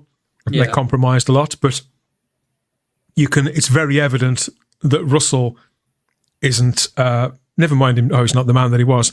That's clearly true. But but he's not. He's not dialed in to the culture as much as he once was. He kind of seems a little bit asleep at the wheel, as if it's all going to be fine because he's so fabulous. I think he's getting tired, to be honest. I think you can just see it from, and I'm not talking about mentally. I'm talking about physically as well. You can see that there's a decline there, is what I'm saying, and I think it's taking its toll, and I think the stress of everything and that is if something's not done soon, I think there's going to be a few worrying things happening. I really do. Because look, I mean, the fact of the matter is he's making some really, really awful decisions. Getting rid of Millie Gibson was, for me, one of the major things, because she was the best thing of that show. I agree. For me, anyway. And she was dependable. Well, not only that, but she was a good actor. which was rare. You know, she was actually believable. Yeah, you believe know? that she was the person that she was telling you she was. Yeah. Yeah, and she was she made it for a good companion. And you know, I just feel that his writing is off. There's something going on behind the scenes that we're not aware of. Whether or not it's because of he's taken on more political beliefs, and therefore a warrior for them, than worrying about a show that, you know, he purports to love. You know, it's obviously the cracks are showing, and they're just getting bigger. And he's making everyone angrier. I don't think he cares about that. I think he's just like, you know, he's just Because in his little bubble. And that's what I've noticed about. That's what I've noticed most about this week. Is we've got this sort of inversion of how things usually are. There are factions within this fandom, and you know, that's putting it mildly. But I think, as regards to Russell T Davies, I'd say it's pretty much an even split. There are people who don't believe a single word he says and find him as a person objectionable, and they are therefore sort of all in on this and really invested in it, and they go woke, go broke kind of thing. But there are also a group of people, as many people, who would usually back him to the hilt with practically everything. But they are also outwardly blaming him and being angry with him for not giving any of us the answers that they want either. Yeah, that's kind of how I feel. I mean, I always used to be a big fan of Russell's writing. Got excited when he was announced he was coming back. I mainly loved the 60th anniversary specials. I was fairly a fan of the first half of season one. Obviously, yeah, they had the flaws and stuff, but I really enjoyed it. But then it came to the latter half, and then obviously the finale. It kind of felt like we were watching something that was just rushed. And it felt like to me that there was just a lot of it that was cut. Just like a lot of things, it felt like I was looking at a jigsaw that didn't have all the pieces put together. His reasoning for getting people in to write for the show as well, just didn't. It just seemed really weird to me. Wouldn't you want to get the best people for the job rather than just like doing it for an apology? You know, I'll give you this job because, you know, I feel really bad about what I said or did, or, you know, to me, your priority is the show and to make the best possible show you can, you know. So I just I just don't get it. I mean, there's only so much, in all fairness, there is only so much transparency that we can reasonably expect from anybody in that job. It's their job. It's their career. It's their future. Yeah. But I've never seen him this uneasy or adversarial, come to think of it. All is clearly not well. And whether we enjoyed the last season or not, or how many parts of it or not, we are all united in wanting to know if that third season's happening. It's the the very sort of bare bones. Is Doctor Who continuing? As we were saying earlier on, Jack, right at the start of this discussion, is Doctor Who going to continue? Yeah. And are any third parties, what are their intentions as a sort of secondary thing? Yeah. I mean, so when he talks to SFX and gives a statement like this, you know, it has set the cat amongst the pigeons, because people have obviously been reading all of it. They've been reading every SFX that he's spoken in, looking at everything else that he's seeing elsewhere, looking at other interviews from other people involved at the Edinburgh TV Festival, all that kind of thing, and sort of seeing if it all joins up, and it really isn't. I mean, I've noticed in the coverage of this that there's not much being reported about the timeline of the events that led up to this in the latest issue of SFX there, because in a previous part of the same interview, Russell had said that filming, he'd actually said this, I've got this here, filming for the third series is set to happen 2 to 3 months before the second season is going to air in 2025. He only said this 3 months ago. Filming for the third series is set to happen 2 to 3 months before the second series is assumed to air in 2025. So, at that time, this is before they started talking about moving season 2 to the autumn, because I've checked. So, bear in mind, this is assuming that the season was due to start in, say, late April, early May 2025 at the latest. It was still there. That's still stated, which meant that the 3 months before that point, 2 to 3 months, would mean that they had every intention of beginning filming, not production, actual filming, it says there, by February 2025 at the latest. And do we know when he said that? I know you said 3 months. That was my question. Since it was published, or is it 3 months since he said that? Do we know? The interview, it was published 3 months ago. The interview, I think, was given. We wouldn't know when the actual interview was made. No, it was earlier this year, according to the. But the point I'm making is, was it pre-season 1 airing? Yeah. Was season 1? Right. Okay. Yes, because these were the interviews. These were the interviews, the portions of the interview that were promoting season 1. So yes, so what he was saying was, that they were expecting, because season 2 was due to air from May 2025-ish, that they were expecting to start filming in February 2025. And yet in this, that's of season 3. Yet here he's saying, "Oh, this is what we've always been heading towards." Well, not according to Russell T Davies, because he said this. So that to me is the key. The fact that that those comments about starting filming on season 3 were made before season 1 didn't do very well in the ratings. It is, it's just brutal and as simple as that.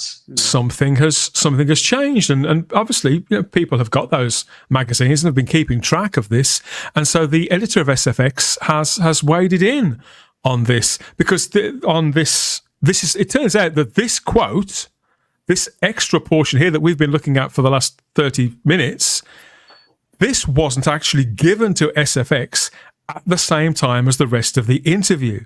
So we've got, I've had this from Darren Scott, SFX editor, and he says, just to clarify, this quote is actually new and added to the interview from when we spoke at San Diego Comic-Con, which was in talk about hanging people out to dry.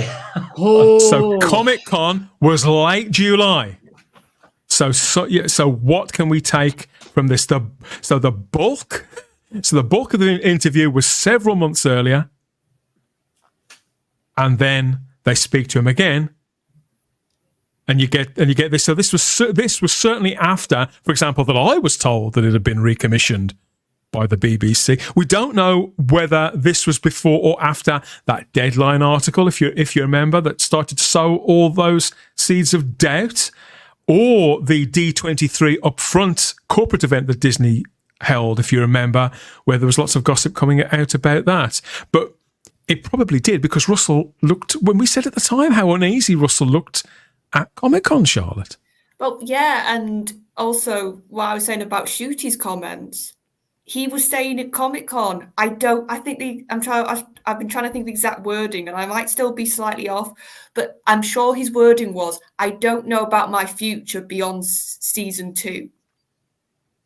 So you think about Shooty saying that, Russell now saying this, and just the general sort of, the fact that they didn't really announce, and I remember I said this at our coverage, I said, I'm sorry, at Comic-Con, they've announced nothing new. Not another spin-off. That's a surprise, which we didn't know about. They didn't announce anything about season 3. So it was all stuff that was basically, it'd been leaked about this spin-off. We knew that was coming. And they hardly spoke about season 2 even. I noticed that. So the sort of lacking of details now, which I sort of thought at the time was a bit odd, and how this is your first Comic-Con. This is your first big panel back. Yeah. And you've got nothing forward-facing and to announce. now it really makes me think, I think they couldn't announce anything forward facing beyond the stuff that was banked, which was the spin-off and the season 2, which they filmed. Because how can they talk about anything that probably they haven't got the money or the permission to do yet?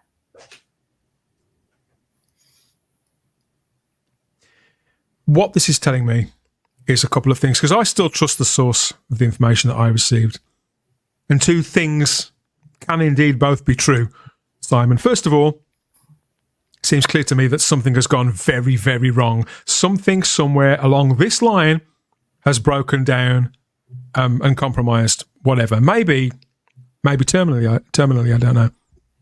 So therefore, something has actually changed and deviated quite drastically from the intended schedule, as we've heard talked about before, based on one criteria or another.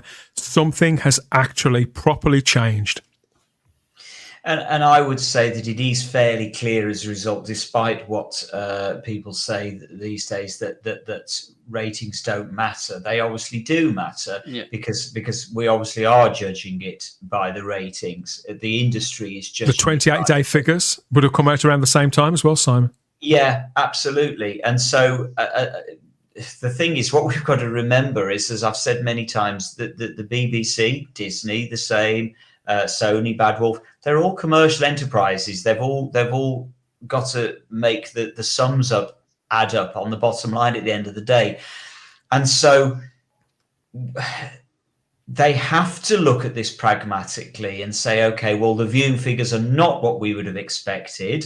Well, they would have had a projection in their mind as to what sort of viewing figures they would expect, because any corporate company has projected sort of sales targets, as it were. Mm-hmm. And the sales target of a television show is the ratings. And so they'll have had an idea what they were expecting. And I would imagine they were expecting 7 to 8 million per episode per week.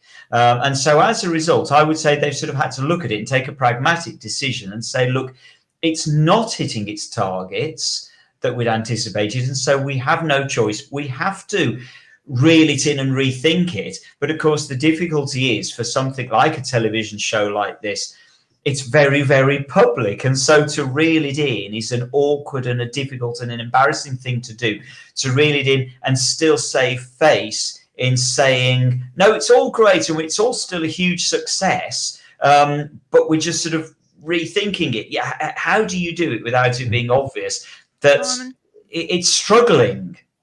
Would they make those sort of decisions during the actual, like, while the show is airing, or would they wait until the final ratings all come in for the entire first season? Generally, they would get a pretty good idea as soon as those initial ratings come in, because the algorithm will automatically tell you roughly, okay, if these are the sort of the ratings on day 1, these are roughly what you're going to get on day 7, and these are roughly what you're going to get on day 28. So this is why those overnights still are important. And so, yeah, when those initial ratings came in, I'm not really in any doubt they will have been disappointing. And so I think words will, discussion being had behind the scenes, certainly by halfway through the season, when the season really wasn't taking off in the way that we might have expected it to. Yeah, I think that difficult conversations would have been being had behind the scenes. Yeah, exactly that. So, yeah, according to this, nothing further will be disclosed on the show's future. Nothing at all until the middle of next year, 2025, maybe even towards the end, Charlotte. It's going to drive people nuts, isn't it? Yeah, because we're going to get a void again. And it's crazy that this new production, which we thought, right, it's somebody, it's Russell, it's not Chibnall, it's not Whittaker, it's not that production team. And that within a year, they have got it back to a state that the BBC or who's the bosses here are having to have conversations.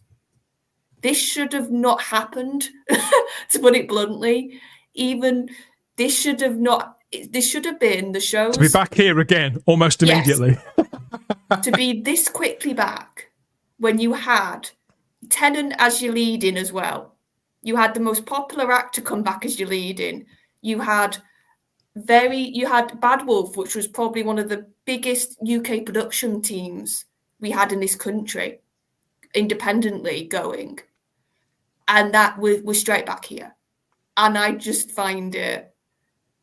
And that's the thing that I find the most upsetting, that there's no excitement. And there's other shows that I've seen actual physical, like proper engagement and excitement, and it's just not here for Doctor Who, which is just sad. And I think part of it, Charlotte, could simply be that the exactly the same as happened in the mid-80s. The public have just fallen out of love with Doctor Who, and to an extent, it might not have mattered who you put in the role, how good the stories were. We just have to face up to the fact that the public just could have fallen out of love with it, and the fans watching simply isn't enough. And it's what I've thought for a long time. The show just needs a rest, and I don't mean that sort of critically in any way other than I know you don't. Things do need a rest every so often and come back bigger and better than they were before. And I think the show just needed a rest at the end of the Whittaker, at the end of the Whittaker years. I think it just would have been the best thing in the world if it had just rested for a while. And so when it came back, people were ready and hungry for it. So a lot of people here in the live chat are very despondent or even in pain. I think a lot of people do find this painful, and it's terrible. It really is. I don't like seeing this at all. Dom goes asking, where are the AI figures? And it's a perfectly reasonable question. Nobody knows. It's been months and nobody's seen a single one yet. BinTube just has got a frowning emoji. So we're going to try and cheer you up a little bit, BinTube. Thank you for all of these comments. I'm out of here, says Rebecca Gold. That's Ian David Deers there. There's no more pictures of Shooty Gatwa, please. Good luck, everyone, he says. Doctor Who is bigger than Russell T Davies too, says Lee Smith. Of course it is. Doctor Who is ours, not his. All of ours. You, me, them, everyone who's ever followed it. At least, say we may argue amongst ourselves, but we all want the best for it. And Rose Kirby said, I just don't know if I've got the patience to wait for the Christmas special. See, but that's how we're so invested in it, aren't we? So yeah, let us know what you think of all of it. Really, it does seem that it's going to be a long time before we hear anything. We could keep chewing through this over and over again until our heart's content and make the same show every week. And we're not going to do that here at Type 40 Live. But when these conversations do need to be had, we will absolutely step into them and listen to everything that you've got to say. Take the mood that Russell T Davies seems intent not to do, and seeing which direction you're pointing as the dedicated fandom, and try and get some instincts about what the audience, the general public, make about all this as well. Because as much as Doctor Who sort of belongs to us, it can't and won't remain on screen unless they get the general public back. And as yet, that just hasn't even come close to happening, has it? For whatever reason, one reason or another. I think we'll leave that there for now, but let us know what you think. Of course, we want your comments about that. You chew it over and see where you think it's all pointing. What's changed? When did it change? And what could be the ramifications of it when the dust begins to settle? What a disaster. Oh, look, even the TARDIS is upside down. I think we need a break. Matt. I think I need a break, and let's try to think about something else for a moment. Suchek's gonna get a bit dizzy, I reckon. All the blood will be rushing to his head. Be touching cloth, won't you? Let's see comforts on the shores of the past with more golden faces and golden voices selling us bits of old crap in TV's times past. It's the Type 40 Live Doctor Who ad break, and we'll be back in a couple of minutes.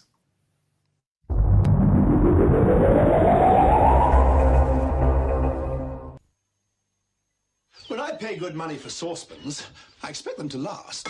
Don't you? Now, Prestige Lifetime is guaranteed to last 10 years. And that means thousands of hours on your cooker and a lot of time in the washing up. That's why only Prestige Lifetime have thicker stainless steel bodies, solid copper bottoms, and real teak handles. Excuse me. You can put the dinner on. I'll be home in 20 minutes. For looks that last, it's Lifetime. Only from Prestige. Time is running out. The destiny of the Doctors is in your hands. In a game like nothing on Earth, with old enemies and new riddles. You will be exterminated. Doctor Who, Destiny of the Doctors. Out now on PC CD-ROM. It was only a question of time. Attention all Daleks, look for these special Doctor Who packs of Weetabix. Each one has one of these 4 Doctor Who action games, 3 of these stand-up figures, and a secret message from the Time Lords. We must capture these special packs of Weetabix and exterminate. Collect the special Doctor Who Weetabix packs and enjoy your daily wheat while stocks last. Exterminate.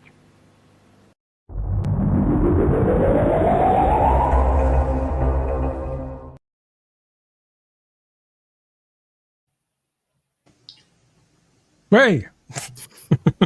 This is Type 40 Live, covering the past, present, and the future of Doctor Who, both on and off screen across Rumble, X, YouTube, and on Facebook too. We're back. Of course, we're charming. Where are we? Well, I'm back. Are they yet? I don't think they are. Let's check in and see who's here.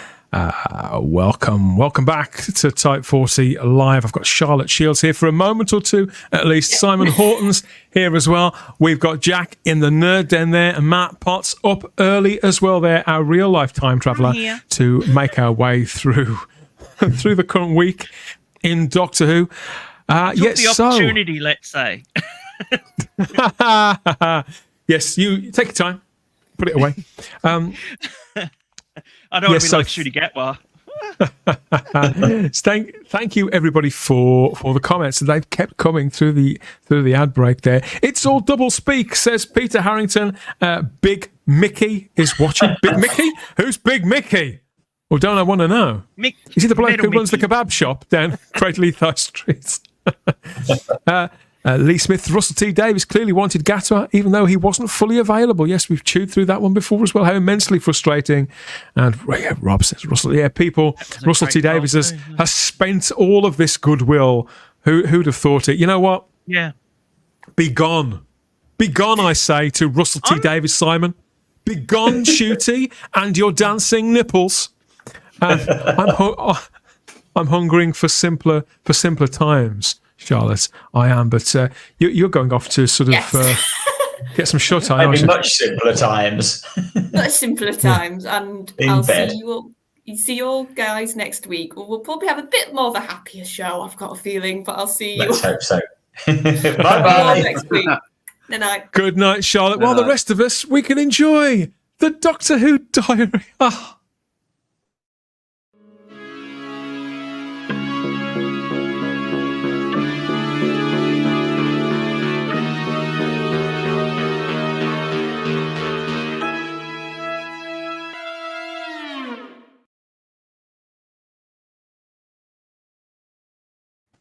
I say enjoy, Simon. It might be all bad news in the Doctor Who diary as well, but somehow I doubt it. It's definitely not all bad news in the diary. You will be very, very pleased to know. Yes, we are off on another magical mystery tour back through the decades. This week, incredibly, well, look, it's September, so it was always traditionally the start of Doctor Who, certainly through sort of the 80s at minimum and the late 70s. So you won't be surprised at all to discover that there were 15 new episodes screening this year. In which, so it's funny, isn't it? We went through the summer, and I was telling you there's one episode, there was 2 episodes. Now there's 15. So yeah, I mean, we can't possibly talk about all of them. Tomb of the Cybermen was kicking off in 67, The Mask of Mandragora in 76, Horror of Fang Rock, one of my absolute golden favourites, was kicking off today in 1977. Destiny of the Daleks was well in its stride. The Leisure Hive was well in its stride. 87 brought us Time in the Rani. Okay, it went through its rough patches even then. And 89 Battlefield. But to begin with tonight, we are setting the coordinates for the Stellian Galaxy and a mysterious planet known colloquially as Ravolox, because it's exactly 38 years since the epic The Trial of a Time Lord kicked off back in 1986. How long again? 30. I know, Dan. You feel old, don't you? 38 years. It's terrifying, isn't it? There you are, 5:45 this week. Absolutely back in 1986. Really, the final full story of the greatest writer that Doctor Who has ever known, in my opinion, the great Robert Holmes, in his final full set of scripts. Was The Mysterious Planet, the first 4 episodes of The Trial of a Time Lord. First 25-minute episode since 1984, because, of course, the previous season had all been 50-minute episodes. And it is, of course, well, in all honesty, rather bizarrely, it's the first time we actually see the Doctor and Perry actually get on and enjoy their time together. It's quite heartwarming when you watch. I like this particular episode above every episode in the season. This episode, it was just like reconnecting with a couple of old friends who'd sort of gone through a bit of a bad patch and had come out the other side. A bad patch that lasted 18 months. Yes. Simon, I'm quite a fan of Colin Baker because he's not my favourite Doctor, but I've always rated him, and I believe that he was never really better, and that this era never felt better than in this precise 25 minutes. Yeah, I would absolutely agree with you. I think he comes into his own in this season, and considering he has gone through 18 months of sort of doubt and uncertainty as to whether the show will even come back. So he must have been not in a particularly good mental state, but he comes back absolutely on top of his game, I think. In this episode in particular, I find episode 1 particularly haunting. That might be because, as I've said before on the show, I was lucky enough to be in an audience of about 1,000 people sitting watching it at Panopticon on a massive cinema screen. And it still was one of the greatest Doctor Who moments of my life. There we go, Panopticon 7. And they specifically booked it around this weekend so that it would coincide with the screening of episode 1. So for the people who don't know, the Panopticon was always the annual largest event organised by the Doctor Who Appreciation Society, wasn't it? And this one took place in Devon, not London? No, this was London. This was London. I'll work out where it was. Oh, okay. This was in London. You probably you're looking at the address for it. I'm trying to work out where it was. Oh no, you're right, South Kensington. Sorry, yeah. Correct. And so these were massive events, huge conventions, and as I said, they coincided this one to fit with episode 1 of The Trial of a Time Lord, and it just, the atmosphere that day just couldn't have been more electrifying, because of course, you were at a convention, it was all great fun, but you knew that at 5:45 we were all sitting down in this massive auditorium, all to watch Doctor Who together. And when the lights all went out, and when we first heard the new theme tune for the very first time anybody had heard the new theme tune, the atmosphere was electric. People did let off party poppers a little bit early. We were all getting party poppers. Did we know we were getting a new version of the theme tune? I think we did, didn't we? But I can't. I don't think we did. Things weren't as known as much in those days. No. I remember being at Panopticon the year before this, and I remember Colin Baker saying, teasing episode 1 of The Trial of a Time Lord and saying that he'd seen the first 90 seconds of The Trial of and it was the best opening of any episode that he'd ever seen. And boy, was he right in spades, because I still maintain it's the greatest opening of any Doctor Who episode of all time, period. We're done. This even is now, it. Even now, nearly 4 decades on, I needed both, 4 decades on, it still looks sensational when you watch it back now. Yeah. It does look sensational, and it sounds sensational. You know, I've long said, and I really do stand by this, that the 60 seconds of music in that sequence is the greatest music cue in Doctor Who history ever, in my opinion. It's Will never been Hadcroft agrees with you, Simon. He's watching in the live chat and says Dominic Lynn's music in that first episode is so melancholy. Oh, it is, Will. I find that first episode really quite haunting, and when they're going down into Marble Arch. And they're realizing what it is down there. It's with atmosphere, this episode. Have you seen this, Jack? Have you seen The Trial of a Time Lord? Yeah, I have, yeah. What's your take on it? Because you weren't there, you didn't sort of get what we were getting, which back after an 18-month hiatus that it might never have come back from. So you watching it just completely cold as a fresh episode. Well, this entire arc was the first thing I watched for Colin Baker. And oh, wow. Really? Wow. Yeah. So I was immediately drawn in, to be honest, because again, like the whole atmosphere and the whole atmosphere, it's something that Doctor Who these days doesn't really replicate as well. No, it doesn't. And it's just I actually had goosebumps when I first watched it. And I think, the first time I watched it was when it was re-released as part of the collection range. So I had that extra polish as well. And it was really, really good. It is. It's a stunning. The model sequence that you see there that opens The Trial of a Time Lord, sadly, is the last time you will ever see any film in Doctor Who until the Paul McGann movie. That's the end of film because after this, everything is shot on video. And it is a shame for me. It does suffer for being shot on video because it suddenly does look like a cheap show. But you know, that was a decision by JNT and it was a reasonable decision because it was a cost-cutting measure, and they'd been told they've got to save costs. And interestingly, that opening title sequence of that model was by far the most expensive sequence in Doctor Who to date at that point. And it probably still stands now if you extrapolate out the actual cost of it, which was £8,000 in 1986.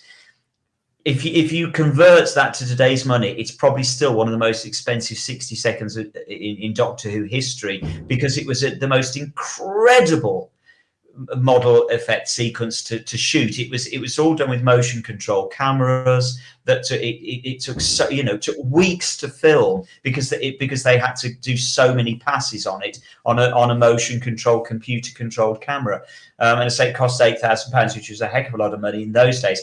Colin Baker was rather critical of the cost. So although he was hugely complimentary that it was the best opening that you could possibly have to bring back Doctor Who with a bang, he has sort of pointed out since, but that was where it was blown on the opening 60 seconds. So there was precious little left to make the rest of the season. You can see what he means in principle. We were there go. He has got a point. It is a reasonably fair comment.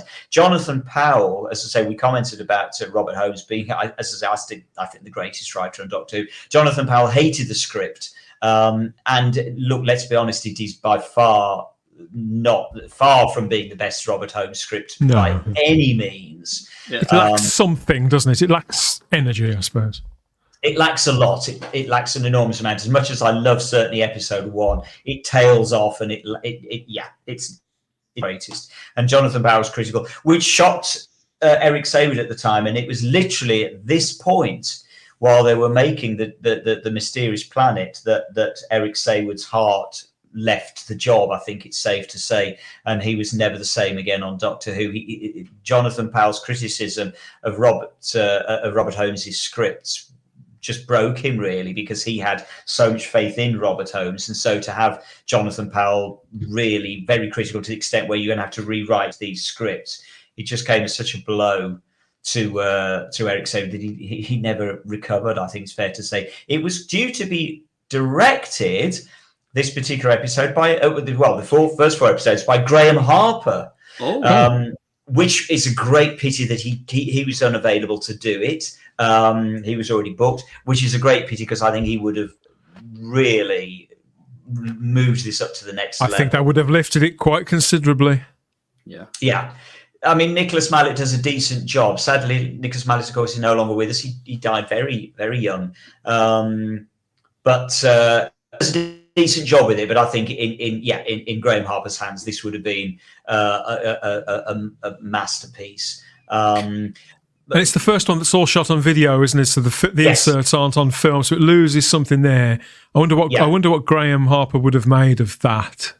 Yeah, it's an interesting point, isn't it? Because so much of the good stuff in Androzani and Revelation is the stuff that's on film. So yeah, would Graham Harper have responded as well? Difficult to say. We flushed out some of the fans here, though. Simon Ezra Goldstein says The Mysterious Planet is an excellent episode. This is how the Colin Baker era could and should have been. So people have got a certain amount of time for this, I think. As I say, it dips in episodes 3 and 4 in particular. I think it sort of just goes off the rails somewhat. But episode 1, the setup, I do think is very good, and I think shows good promise. I love this comment here from Rob Alexander. As a fellow Rat fan, he recalls sitting through the excruciating Roland Rat the series. I loved Roland Rat the series. I love Roland alone. But it was excruciating. It was excruciating. But yeah, I love Roland. It was a terrible waste. Corvin is in the live chat there as well. Corvin says it's a bit like the Crotons, plot and theme-wise. Yeah, it is. I was thinking that, Corvin. The closest comparison to this would be with the Crotons, I would say, on a Robert Holmes level. And Domgo notices how that special effects sequence there, the famous one, wouldn't be out of place in a Star Wars movie. I think that's pretty fair as well. I think it's 100% fair. It still gives me goosebumps now. But as I say, we have to credit Dominic Glynn with bringing it was in a stunning sequence, to life. But he really brings it to life. That music is just incredible. And of course, that was sent in as a demo.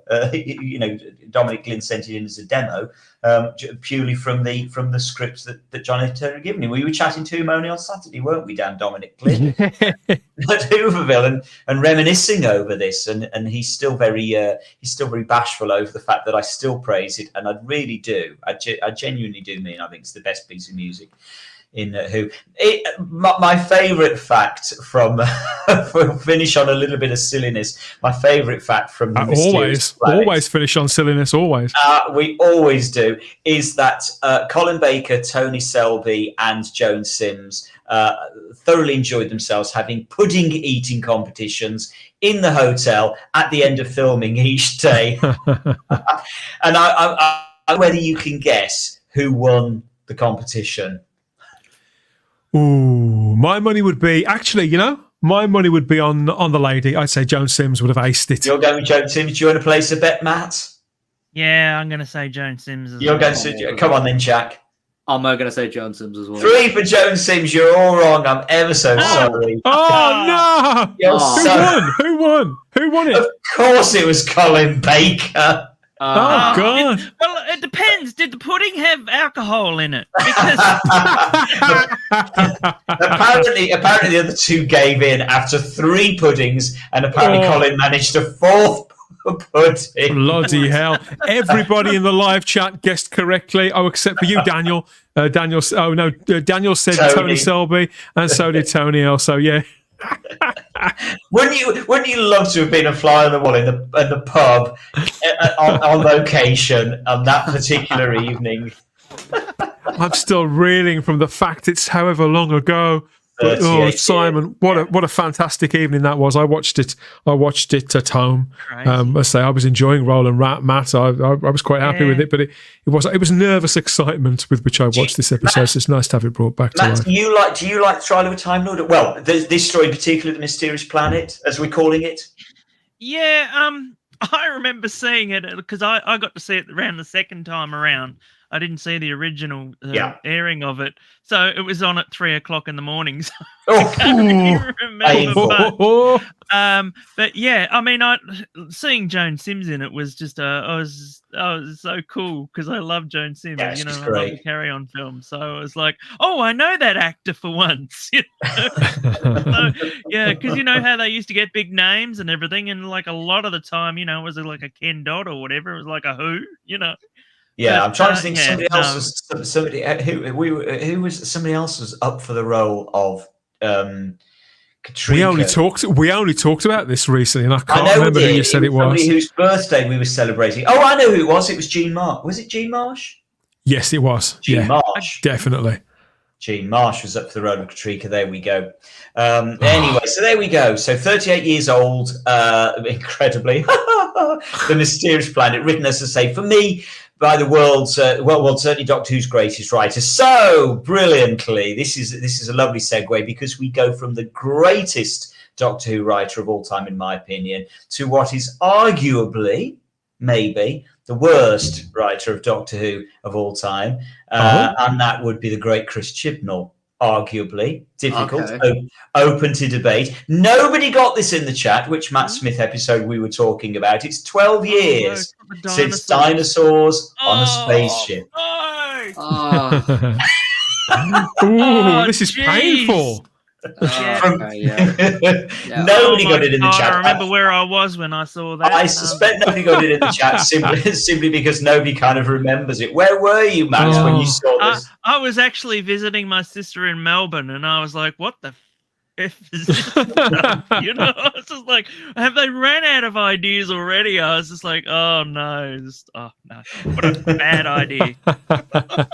Am I the only person who likes this episode? I mean, I haven't seen it for a very long time, but I liked this at the time, and I liked it the last time I saw it.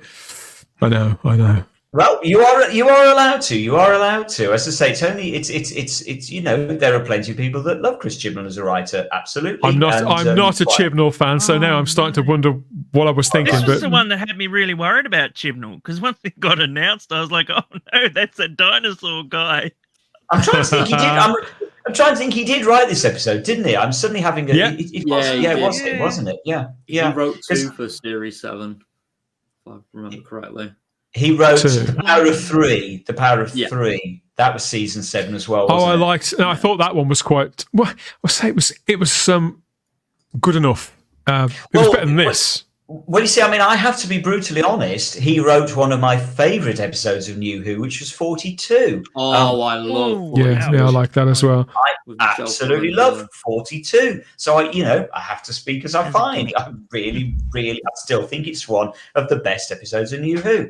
This Dinosaurs on a Spaceship, I think I probably wouldn't say is one of the best episodes of New Who. I have to be honest, I can't remember a single thing about this episode. I don't even remember Matt. Nefertiti. I remember Nefertiti. Up in your eyes, yeah. Of course, David Bradley was in there as Solomon. That was his first appearance in Doctor Who, wasn't it? As Solomon. It had Rory's father in it too, didn't it? Yeah, the bloke at the Fast Show and Harry Potter. What's his name? Yeah, and that Father Brown. Yeah. There was Rupert Graves was in it. Rupert Graves, which great actor from Sherlock now. David Mitchell, of course, did Robot 1, and Robert Webb was Robot 2. There's Heretic OSJC saying 42 is absolutely his worst written episodes. You see, that's what I love about Doctor Who. It's horses for courses. It's whatever works for you. So there we go. So we say, David Mitchell, Robert Webb played the robots. The robot costumes, believe it or not, were remodeled from, I'm sorry, I'm laughing, from ones that were used on a CBBC story, a television show called Mission 2110 or 2110 or whatever it was. So that was yeah. Apparently so. Like horrible. That's what they were on. And I'm struggling to remember much more. The CGI. Oh, here we go. The CGI models of the raptors are the same ones as those used in the show Primeval. Oh, do you remember yes, that TV show Primeval? Yeah, love it. Yeah, I met a couple it's of the stars. Yeah, it's funny you should say that. I did know this. I thought the dinosaurs in this were quite good, and I have a bit of a soft spot for Primeval. I like that show. Too. It got silly at the end, but it was first few seasons, when the main cast started changing, I didn't go much on it. Everything gets silly towards the end, doesn't it? Let's be perfectly honest. Everything gets silly. You know when they've run out of ideas. Even this show. We haven't run out of ideas yet. And I seem to remember, am I right in remembering that Matt Smith kisses Rory in this episode? Yeah. Does he? I think it was an improvised scene, I think. It was. You're quite right, Jack. It was improvised, apparently. It sounds like organised chaos around this time on Doctor Who, doesn't it? I mean, I'm trying to. Yeah, that's about the most interesting stuff I can find to tell you about dinosaurs on a spaceship. I hope that's good enough. we're going to comment. I think these dinosaurs still do look pretty good. Rob Alexander asks, what would Barry Letts have made of the dinosaurs? Well, historically, be very jealous. Something like that. Yeah. I like them. I do. I don't care. I would watch them over anything. You see, some things do get better. We can do some stuff better these days.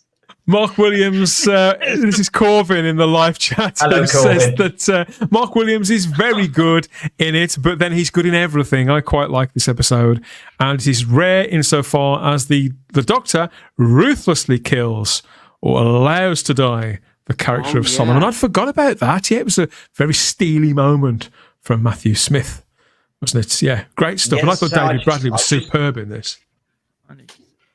I just can't remember much about it. I mean, I think, to be honest, it was possibly a mistake calling it Dinosaurs on a Spaceship in the first place. I know they did it as a sort of they did it as a joke, didn't they? As a sort of Mickey take on Snakes on a Plane. Yes, because that was out a couple of years earlier, wasn't it? The big Samuel L. Jackson movie. Yeah. But that was renowned as sorry, I've just did Lee Smith's comments in there about Posh Paws. Yeah, I remember Posh Paws, and that does look like Posh Paws. You're quite right, Lee. But yeah, Snakes on a Plane had been ridiculed for its title and had been reviled as a load of rubbish as a result. So it's probably asking for trouble by calling an episode Dinosaurs on a Spaceship. I don't know. I just can't. And I remember just Nefertiti running around was just a bit random. Oh, I did like that. I don't know. Particularly what she was wearing was quite sexy.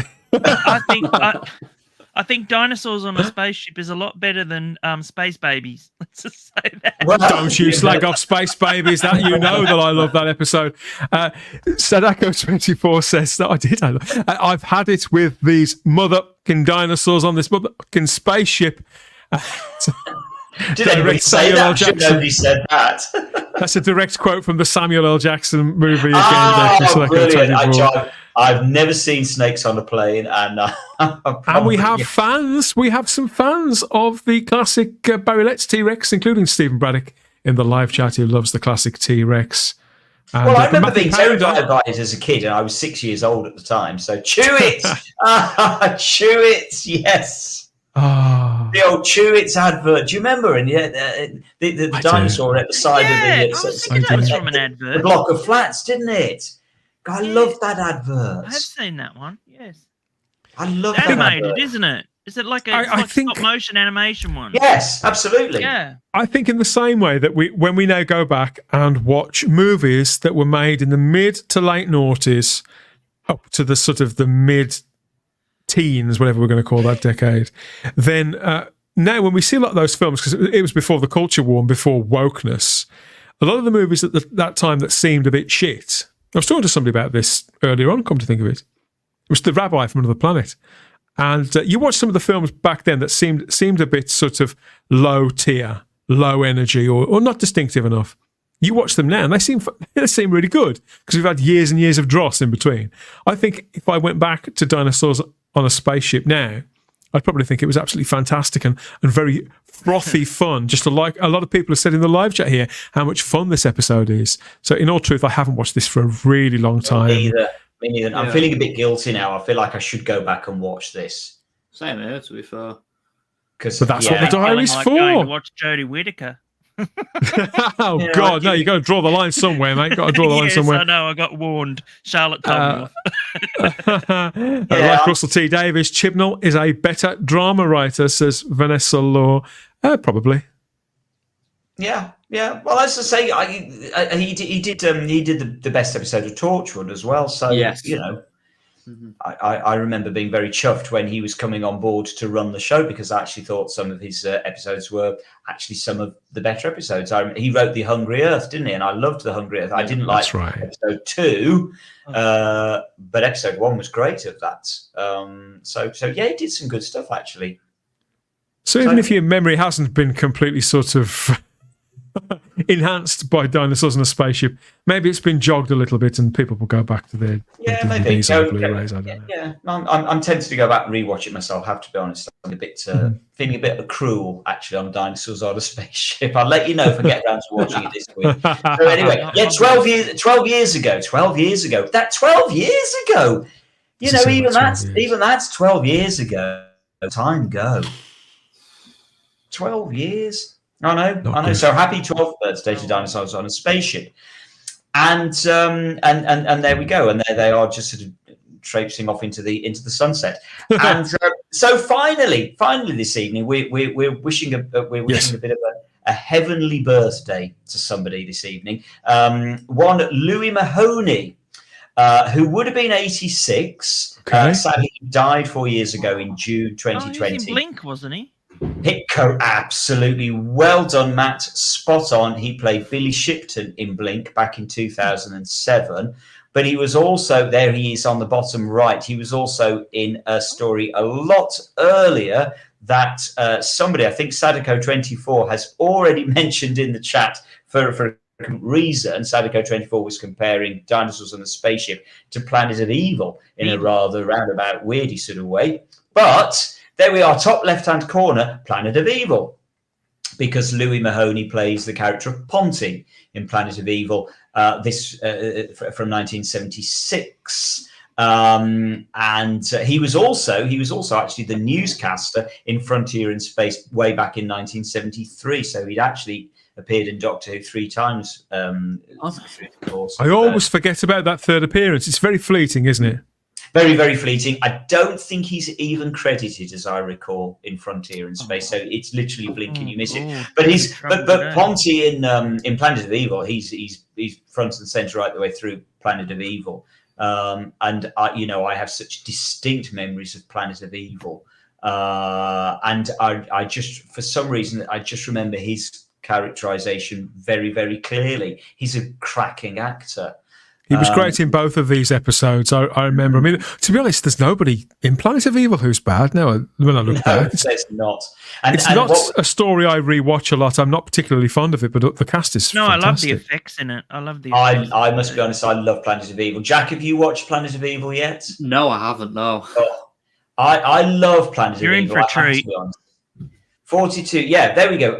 Oh, you're quite right, Sadako24. I misquoted you. You are right. You did compare 42 to Planet of Evil. I'm still not quite certain I can see the connection, but I guess it's due to the spaceship being drawn back, etc. Anyway, doesn't matter. Planet of Evil, I think, is a cracking story. And Jack, I think you've got an absolute treat on the way for when you get round to this, and you will see the late great Louis Mahoney there. Louis was born in Gambia in 1938. He came to the UK to study to be a doctor, actually, before the acting bug bit him in the 60s. And he was certainly prolific. He has over 100 credits on IMDb to his name.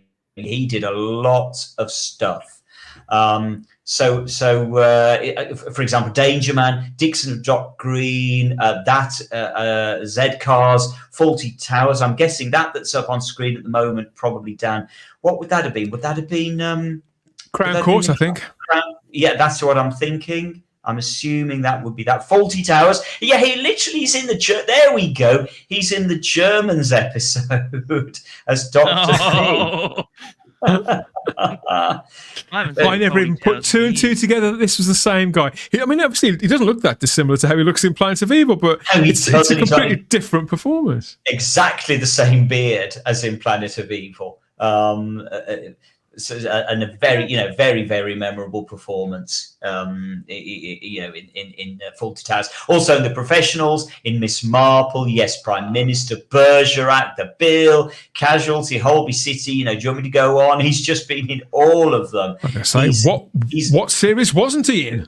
He was film-wise. He did a lot of films as well. He was in T-Dwarf Productions. You've watched Planet of Evil. Let us know what you think. He was in Hammer's The Plague of the Zombies. He was in Omen. I love Plague of the Zombies. It's a cracking film, isn't it? He's in Omen 3. Anybody, any love for Omen 3? Yes, I've got a lot of time for all three of the original Omen movies, the final conflict. Me too. Love them all. So he's in Omen 3. And he's also in Live and Let Die. Who is he in Live and Let Die? He's a bit part in it. He's not a major part in it. I think he's one of the heavies. I think he's one of the heavies. I know that film really, really well. Never noticed him. Well, you have to get. It's another excuse to go back and watch it. He just so much stuff. His very last, one of his very last roles was in the BBC Three drama Being Human. If anybody remembers. The Toby Whithouse thing. Yeah, I've heard of that.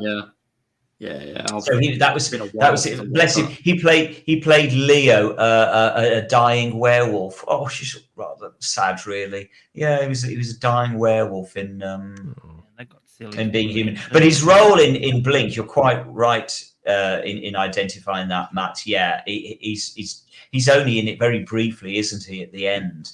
I don't think he appears in the rest. I think he's only at the end, isn't he? So it's at the midpoint. It's shortly after. Is it the midpoint, Jack? Yeah, shortly after the younger version of his character gets sent back in time by the Weeping Angels. That's right. But it's a beautiful performance. And I have to be honest, I never realised at the time. It wasn't until the credits went up that I clocked who it was. I hadn't identified him. Mm-hmm. But he was. No, I never put two and two together for years and years and years. And it's nice because he was a tireless campaigner for racial equality in the acting profession. But it was nice that there he was being employed on Frontier Space in 1973, Planet of Evil in 1976. So this kind of casting did happen back then. We kind of think these days that it's only now that we have this kind of casting. It's not true. It's always been there, but it clearly needed fighting for to ensure that it got to the correct level. So we say he was a fierce campaigner for racial equality, and he established the equality movement against racism group. And he was also vice president of Equity for a couple of years in the mid-90s. So he was a prolific guy, and he did his bit for got a legacy, racial equality within the industry. I think it's just overdone now, to be honest. But, now it's a different kettle of fish now. Yeah, but I mean, he was fighting against the tide in the 70s and that sort of thing. So yes, he was, but as I say, certainly he was still keep getting his. He was on television, as I say, an enormous amount, 100 credits to his name. It's 100 hard plus. Worker. Yeah, absolute hard worker. And as I say, I just remember the performance as Ponty so clearly, as though it was yesterday, and yet I was only very young at the time, so it clearly left an impression on me. Happy birthday. Say he would have been 86, bless him, had he not died just 4 years ago. So happy heavenly birthday to Louis, wherever you are. Hope you're having a glass of Chianti on us. One of the things I like best about the diary, Simon, is when we can sort of honour people like Louis, who weren't just there sort of very fleetingly, but came back 2 or 3 times and had that external life and legacy as well. that we can say, you know, okay, yeah, Doctor Who wasn't the be-all and end-all of their lives. They probably never didn't sign many DVDs and things like that. Never did a commentary, but it absolutely they were there. They were present. It's on that list of massive credits, and I think we should be proud that Doctor Who has had people like that who had prolific careers. Yeah, absolutely. And as other people are saying in the chat, he was just a cracking actor, and he was a good actor, and that was why he got employed, and quite rightly too. And so happy 86th birthday, Louis. I miss seeing lots of the old character actors from back in the day, and I do miss seeing them on TV. The familiar faces that would pop up, you know, it's the guy from this or the woman from that. You know, it's had that theatre You'd feel. see them so many times. You know, sometimes you see them a couple of times in a week. You'd see the same actor on different shows. What Juliet Bravo one night and Shoestring the next night. We actually had I remember, I can't remember what the shows were, but I actually had one show after the other, and it had the same actor in it, and it was two totally different shows. And we were just looking at, I remember saying to my mum, I was like, we're just looking at each other going, that's the same guy. You know? It's like, what? That doesn't make sense. It used to happen a lot, and certainly in the 70s and 80s, it happened a lot. This was in the 90s and that, so, you know. Ezra Goldstein is asking in the chat, was Louis in Blake 7? Do you know, I don't know, Ezra. I'm hoping somebody maybe can tell me in the chat whether Ezra was in Blake 7. I'll find out for you. I'll look it up now while we're talking through the next bit, and I'll report back in a moment. Stephen Braddock says they all pop up on Talking Pictures TV, don't they all? They do. Many people don't. Simon, a fabulous diary to come back with in September as the nights draw in. This is where we need our comfort food and comfort conversation, isn't it? More than ever. So if you enjoy that as much as we do, let us know. And it just gets better and better from here on in, because we are now in the September period. The autumn it's all upon us, and so the diary just opens up. Set it to him. Set it to him. Go for it. I love it. I love it. So you've got to come back for more of that. Thank you as always, Simon, for a fabulous stint in the Doctor Who diary there. Can't wait for the next flick through the pages on the next edition. I can't remember when you're in and when you're out, but whenever that may be, bring us more. Bring us more.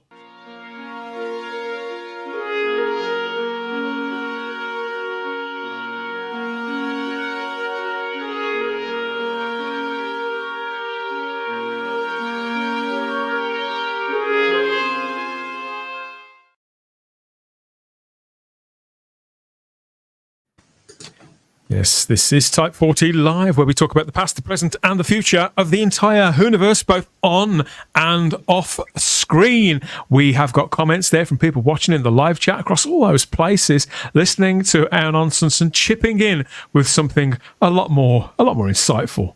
I think there's a little bit more to come, or which I think it's coming from over there. Hello, my name is Ian Levine, and I'm proud that you're listening and watching the Doctor Who Type 40 podcast here on YouTube.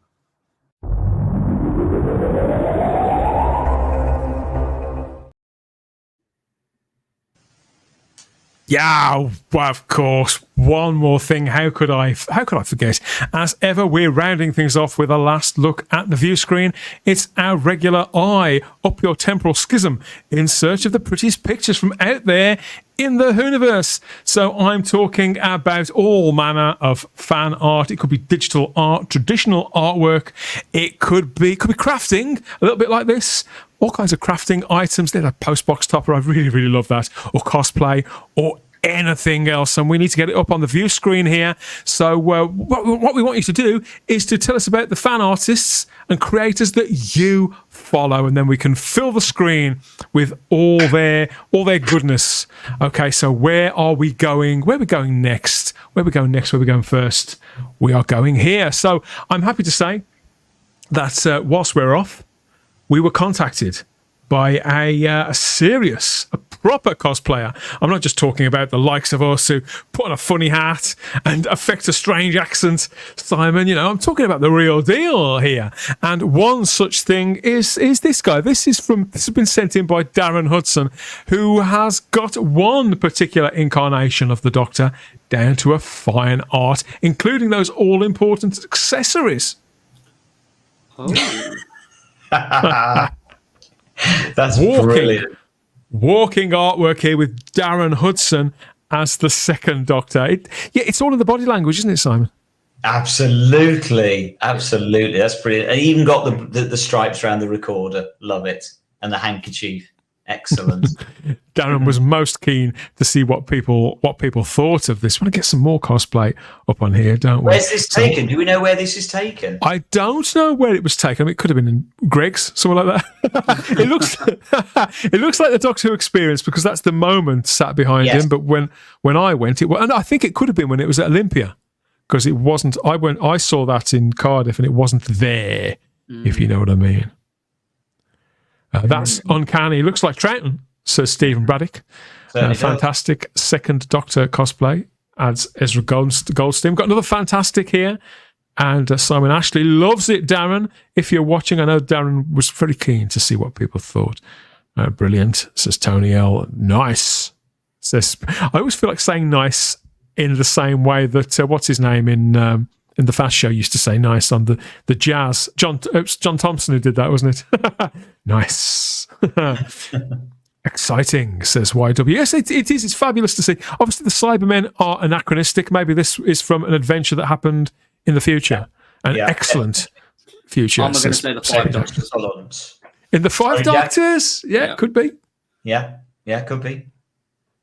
Love it. So yes, more cosplay, please. By all means, everybody. Let's always good. Expand the strand. Speaking of which, Simon, you alerted me to this. This appears to be, though, an appendage of some kind. So what?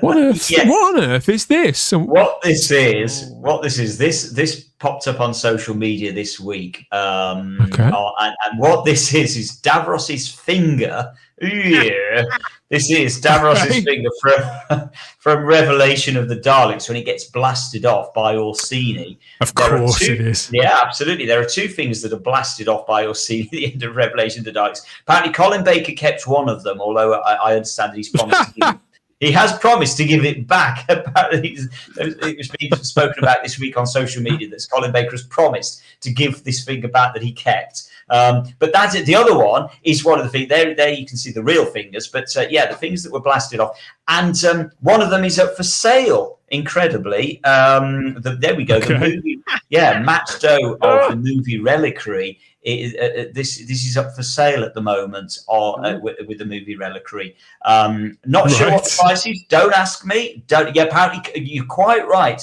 Gallifrey Angel. Apparently Colin did put it up his nose during shooting.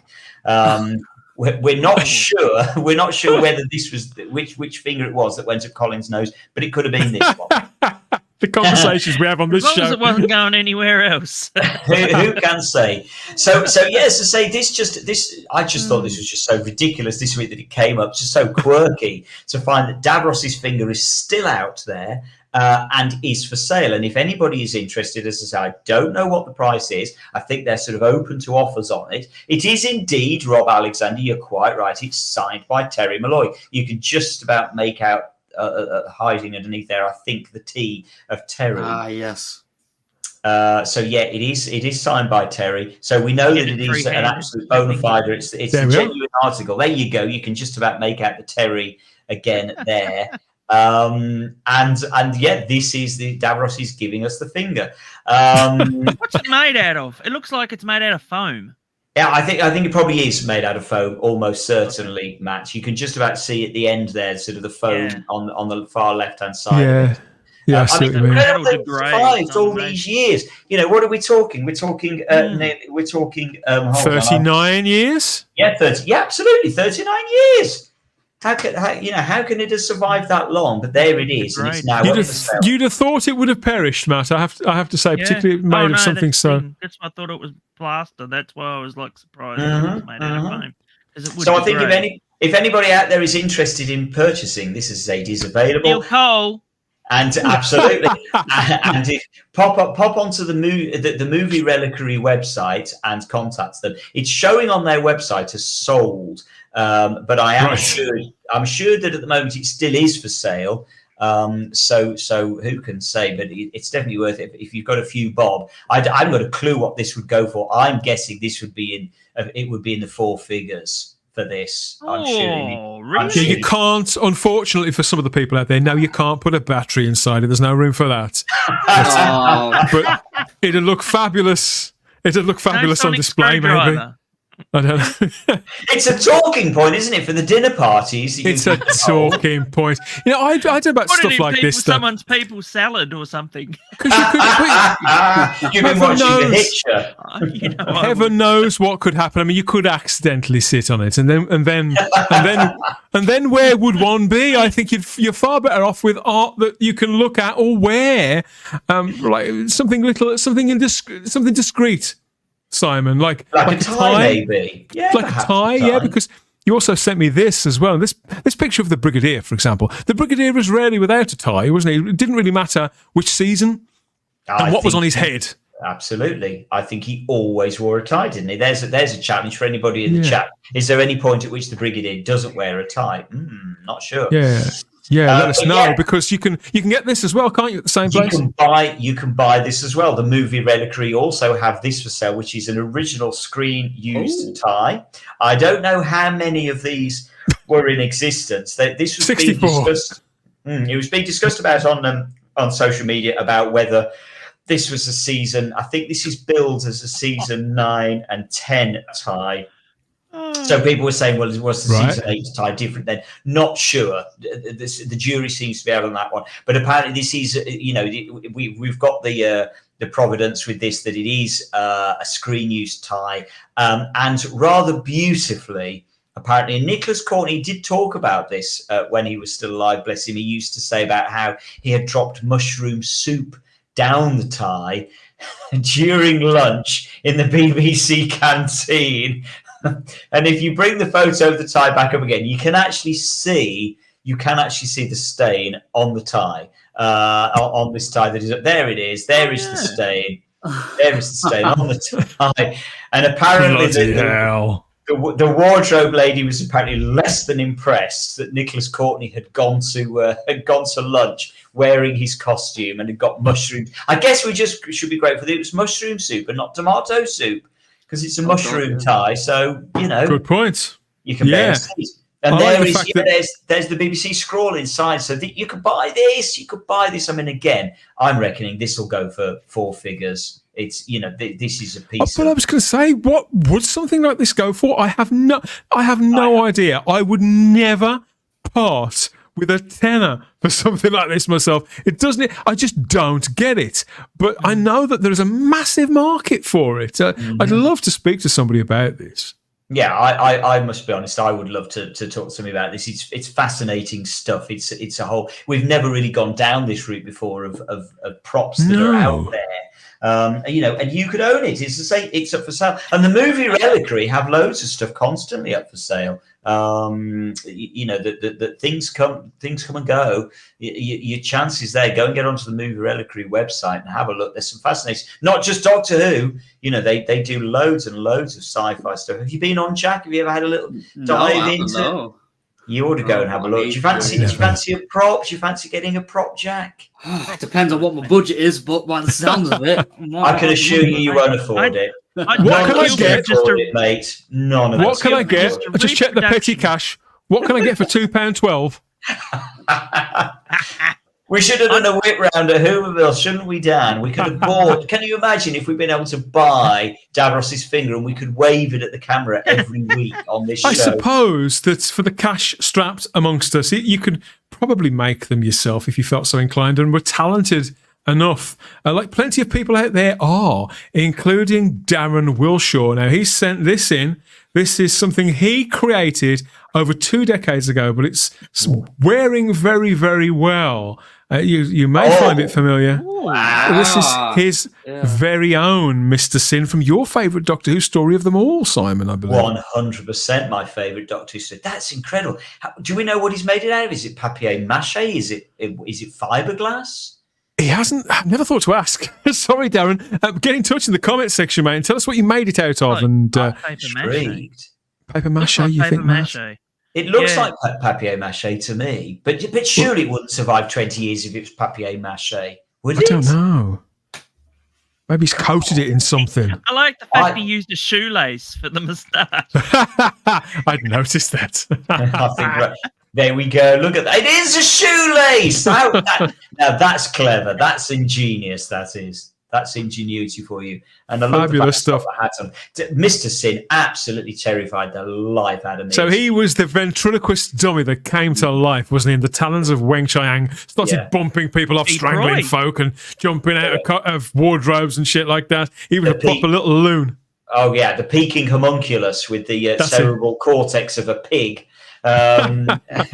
Just genius. Jack, have you seen Talons of Weng Chiang yet? Yes, I have, yeah. Oh, come on. How much do you love it? Give it 10 out of 10. Come on. I'm going to give it an 8 out of 10. Okay.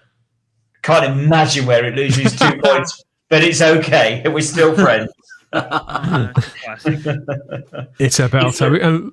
Lots of people love Talons of Weng Chiang in the live chat, and lots of people love Darren's work here, including Crimpling the Blueness. Says it's fabulous. We've got a wow from Peter Harrington. Wow, that's cool from Tony L. It's a bit scary, though, isn't it? It is a bit scary. Isn't it? I can't imagine having this. No, I can't imagine having it on the hearth. I mean, it'd give you the willies, wouldn't it? It wouldn't harm you. Yeah. It'd be brilliant for Halloween. The trick-or-treaters come around, sensational, says Mark Milford. Matthew Pounder says, last of the summer Sin. I still like it. It's a stretch, but I like it. Very good. And Marjorie Duadoni says, I give it a 9 out of 10. So that's close enough. So is that Talons or is that Sid, Mr. Darren is with us, and he adds, yes, it is papier-mâché, and it is a shoelace. Brilliant. Thank you, Darren. We love your work. I just want to know how on earth you've managed to keep it in such good condition for 20 years. I really can't imagine. What size is it, Darren? Is it life size? Is it Mr. Sin size? Is it smaller? Is it bigger?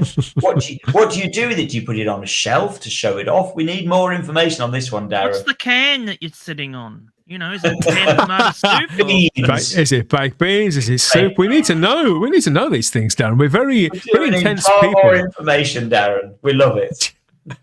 Had you not spotted this? Yes, so it all counts here at Type 40 Live, whether you can look at it and put it up on the wall, or whether you can wear it, or whether you can sit on it, or whatever else you want to do with it. We still call it art here, and we want to get it up on the walls here in the TARDIS because they don't half look bare. I so hope they do something about this. We moan about this every week, don't we? But we need artwork to fill our TARDIS walls here at Type 40 Live. Of course we do. So send it our way, or us its way, and we'll have a good look and see if it's right to bring before our friends, fans and companions there in the live chat across YouTube, Rumble, Facebook and X. You can leave us a comment by all means. That's Instagram and X at Type 40 Doctor Who. If you're a fan artist or you know a fan artist, we need just that channel, the channel open there, just like Missy is suggesting. Cut out the middleman if you dare by joining us in the Type 40 Facebook group there over on Facebook, full of regenerations worth upon regenerations worth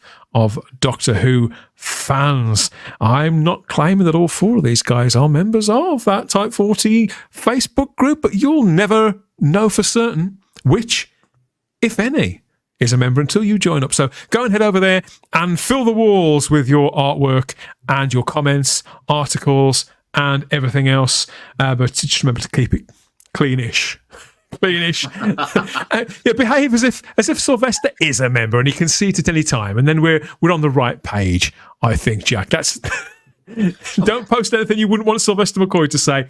That's the rule I live my life by. That is a good rule to live by. It is.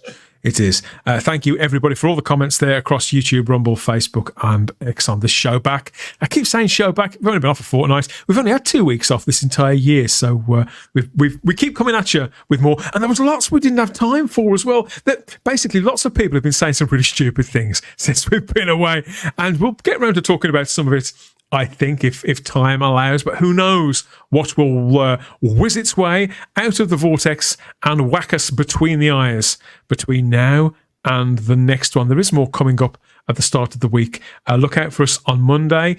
We do a slot on Monday usually, but that's where you'll find our Type 40 Live from Hooverville 15 Omnibus edition. So you'll get gathering together of all the footage, all the live stuff that we shot there on the day, just slightly tweaked and made a bit more fit for consumption, along with items that you haven't seen yet, including our conversation with that lady there on the thumbnail, the great Wendy Padbury. That was a lot of fun. You can watch that, and get jealous, just like Matt. You can find that along with all these earlier editions of the show, previous live streams. There was our Doctor Who Podcast Day special with guests Toby Haydock, Ken Deep, and Mark Who 42. There was our Type 40 Live Smash Summer event from a couple of weeks ago, where we just hung out and chilled out, didn't we, and did all sorts of things to mark the passing of another summer. But there are regular editions too of this very show, full of news, views, banter, nostalgia, and everything else. That's more our week-to-week fare here at Type 40 Live. So if you want to do some time travelling of your own, hit up the playlist for the early editions, 170 odd of them, of Type 40 Live right there. That's it, you tarts. That's enough. Okay. So yes, we're up and running again. Heaven knows how long we'll run to. There's still a third of the year left as the leaves start to fall in my favourite time of the year. We will see you through another Doctor Who Day coming up, another Children in Need Day coming up. I wonder if they'll treat us to another Children in Need special this year, Jack, because the last one was so good. yeah, we probably are going to be subjected to something else, no doubt. Oh God. Oh no! I think it'll probably involve singing and dancing, if I know Shooty Gatwa, with no clothes on, probably. Yeah, nipples. You can guarantee at some point they'll be in the equation. Thanks for your company again, Jack. I mean, it was brilliant having you there with us at Hooverville. Of course, it was. And good to have you back on the show quickly afterwards as well. He's obviously forgiven us, Simon. Clearly, we tried to get rid of him at the weekend, but he's just come back again. Yeah, out and back. We've got more comments here in the live chat. Lord Thoth simply says nips. Yeah, you started it, Dan. I did, didn't I? Good night, good luck, and may your God go with you, says Darren M. See, the very mention of the Children in Need special from last year. That's how it gets them, isn't it? Thank you, Type 40 team. Well, thank you, Tony L, for your company. We've had a blast. I don't know where the last nearly 3 hours has gone, to be quite honest. The way of all things is the answer. Is the answer to that one? Just like the autumn leaves. Yeah, and Simon. Yeah, what a week we've had. I can't believe. Up and down from Derby and back, all the conversations that we've had, all the plotting and the planning for future editions of this show and future podcasts too. So make sure that you're notified, you're subscribed, check you're still subscribed. In fact, I think you should unsubscribe and then subscribe again, just to make sure, and leave us a comment about everything we've talked about on this edition of the show. So the fabulous fan art there, the Doctor Who diary with Louis Mahoney there, who made those appearances in the classic and the new series. The Mysterious Planet, where were you when that premiered? Let us know, because I'm still reeling from the revelation that it was 38 years ago. So yes, you can suffer with me in the comments section. And we'd like to know your thoughts too on the main discussion as well about those comments with SFX magazine from Russell T Davies. Do you believe, as I believe, that something fundamental has changed? Something has happened somewhere along the line? Or do you think this is one massive S show and has been from start to finish? There are no wrong answers. Let's face it, we're not going to know for a considerable time, but we can have fun chewing through it all. I think, Simon, can't we? Sort of? Absolutely. Totally.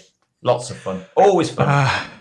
We'll be back with more very soon. As always, hot takes, pet peeves, rants and raves at Type 40 Live. But of course, Matt, you've always got the inside track on what it's like already. You know, you're our real life time traveler. How is Friday looking so far? Obviously the world still exists where you are. Well, we've just gone through a whole week of flooding. So, Oh no! And now it looks like it's starting to pick up again. Really bad flooding and wind. So, we're just recouping and everything at the moment. It's a bit of a cleanup. Oh, I'm sorry to hear that, mate. I do hope you and yours are safe, and you have statewide. So, have a peaceful and productive weekend, my friend. Thank you for having me. Thank you for your company, mate. And thank you for all your comments and everything else. We always have the time, if you have the space, here at Type 40 Live. And we'll be back sooner rather than later with yet more. You don't get away. You don't get away that easy. We'll catch up with you again soon. Bye-bye. Bye-bye. Bye-bye, Duggan. Bye.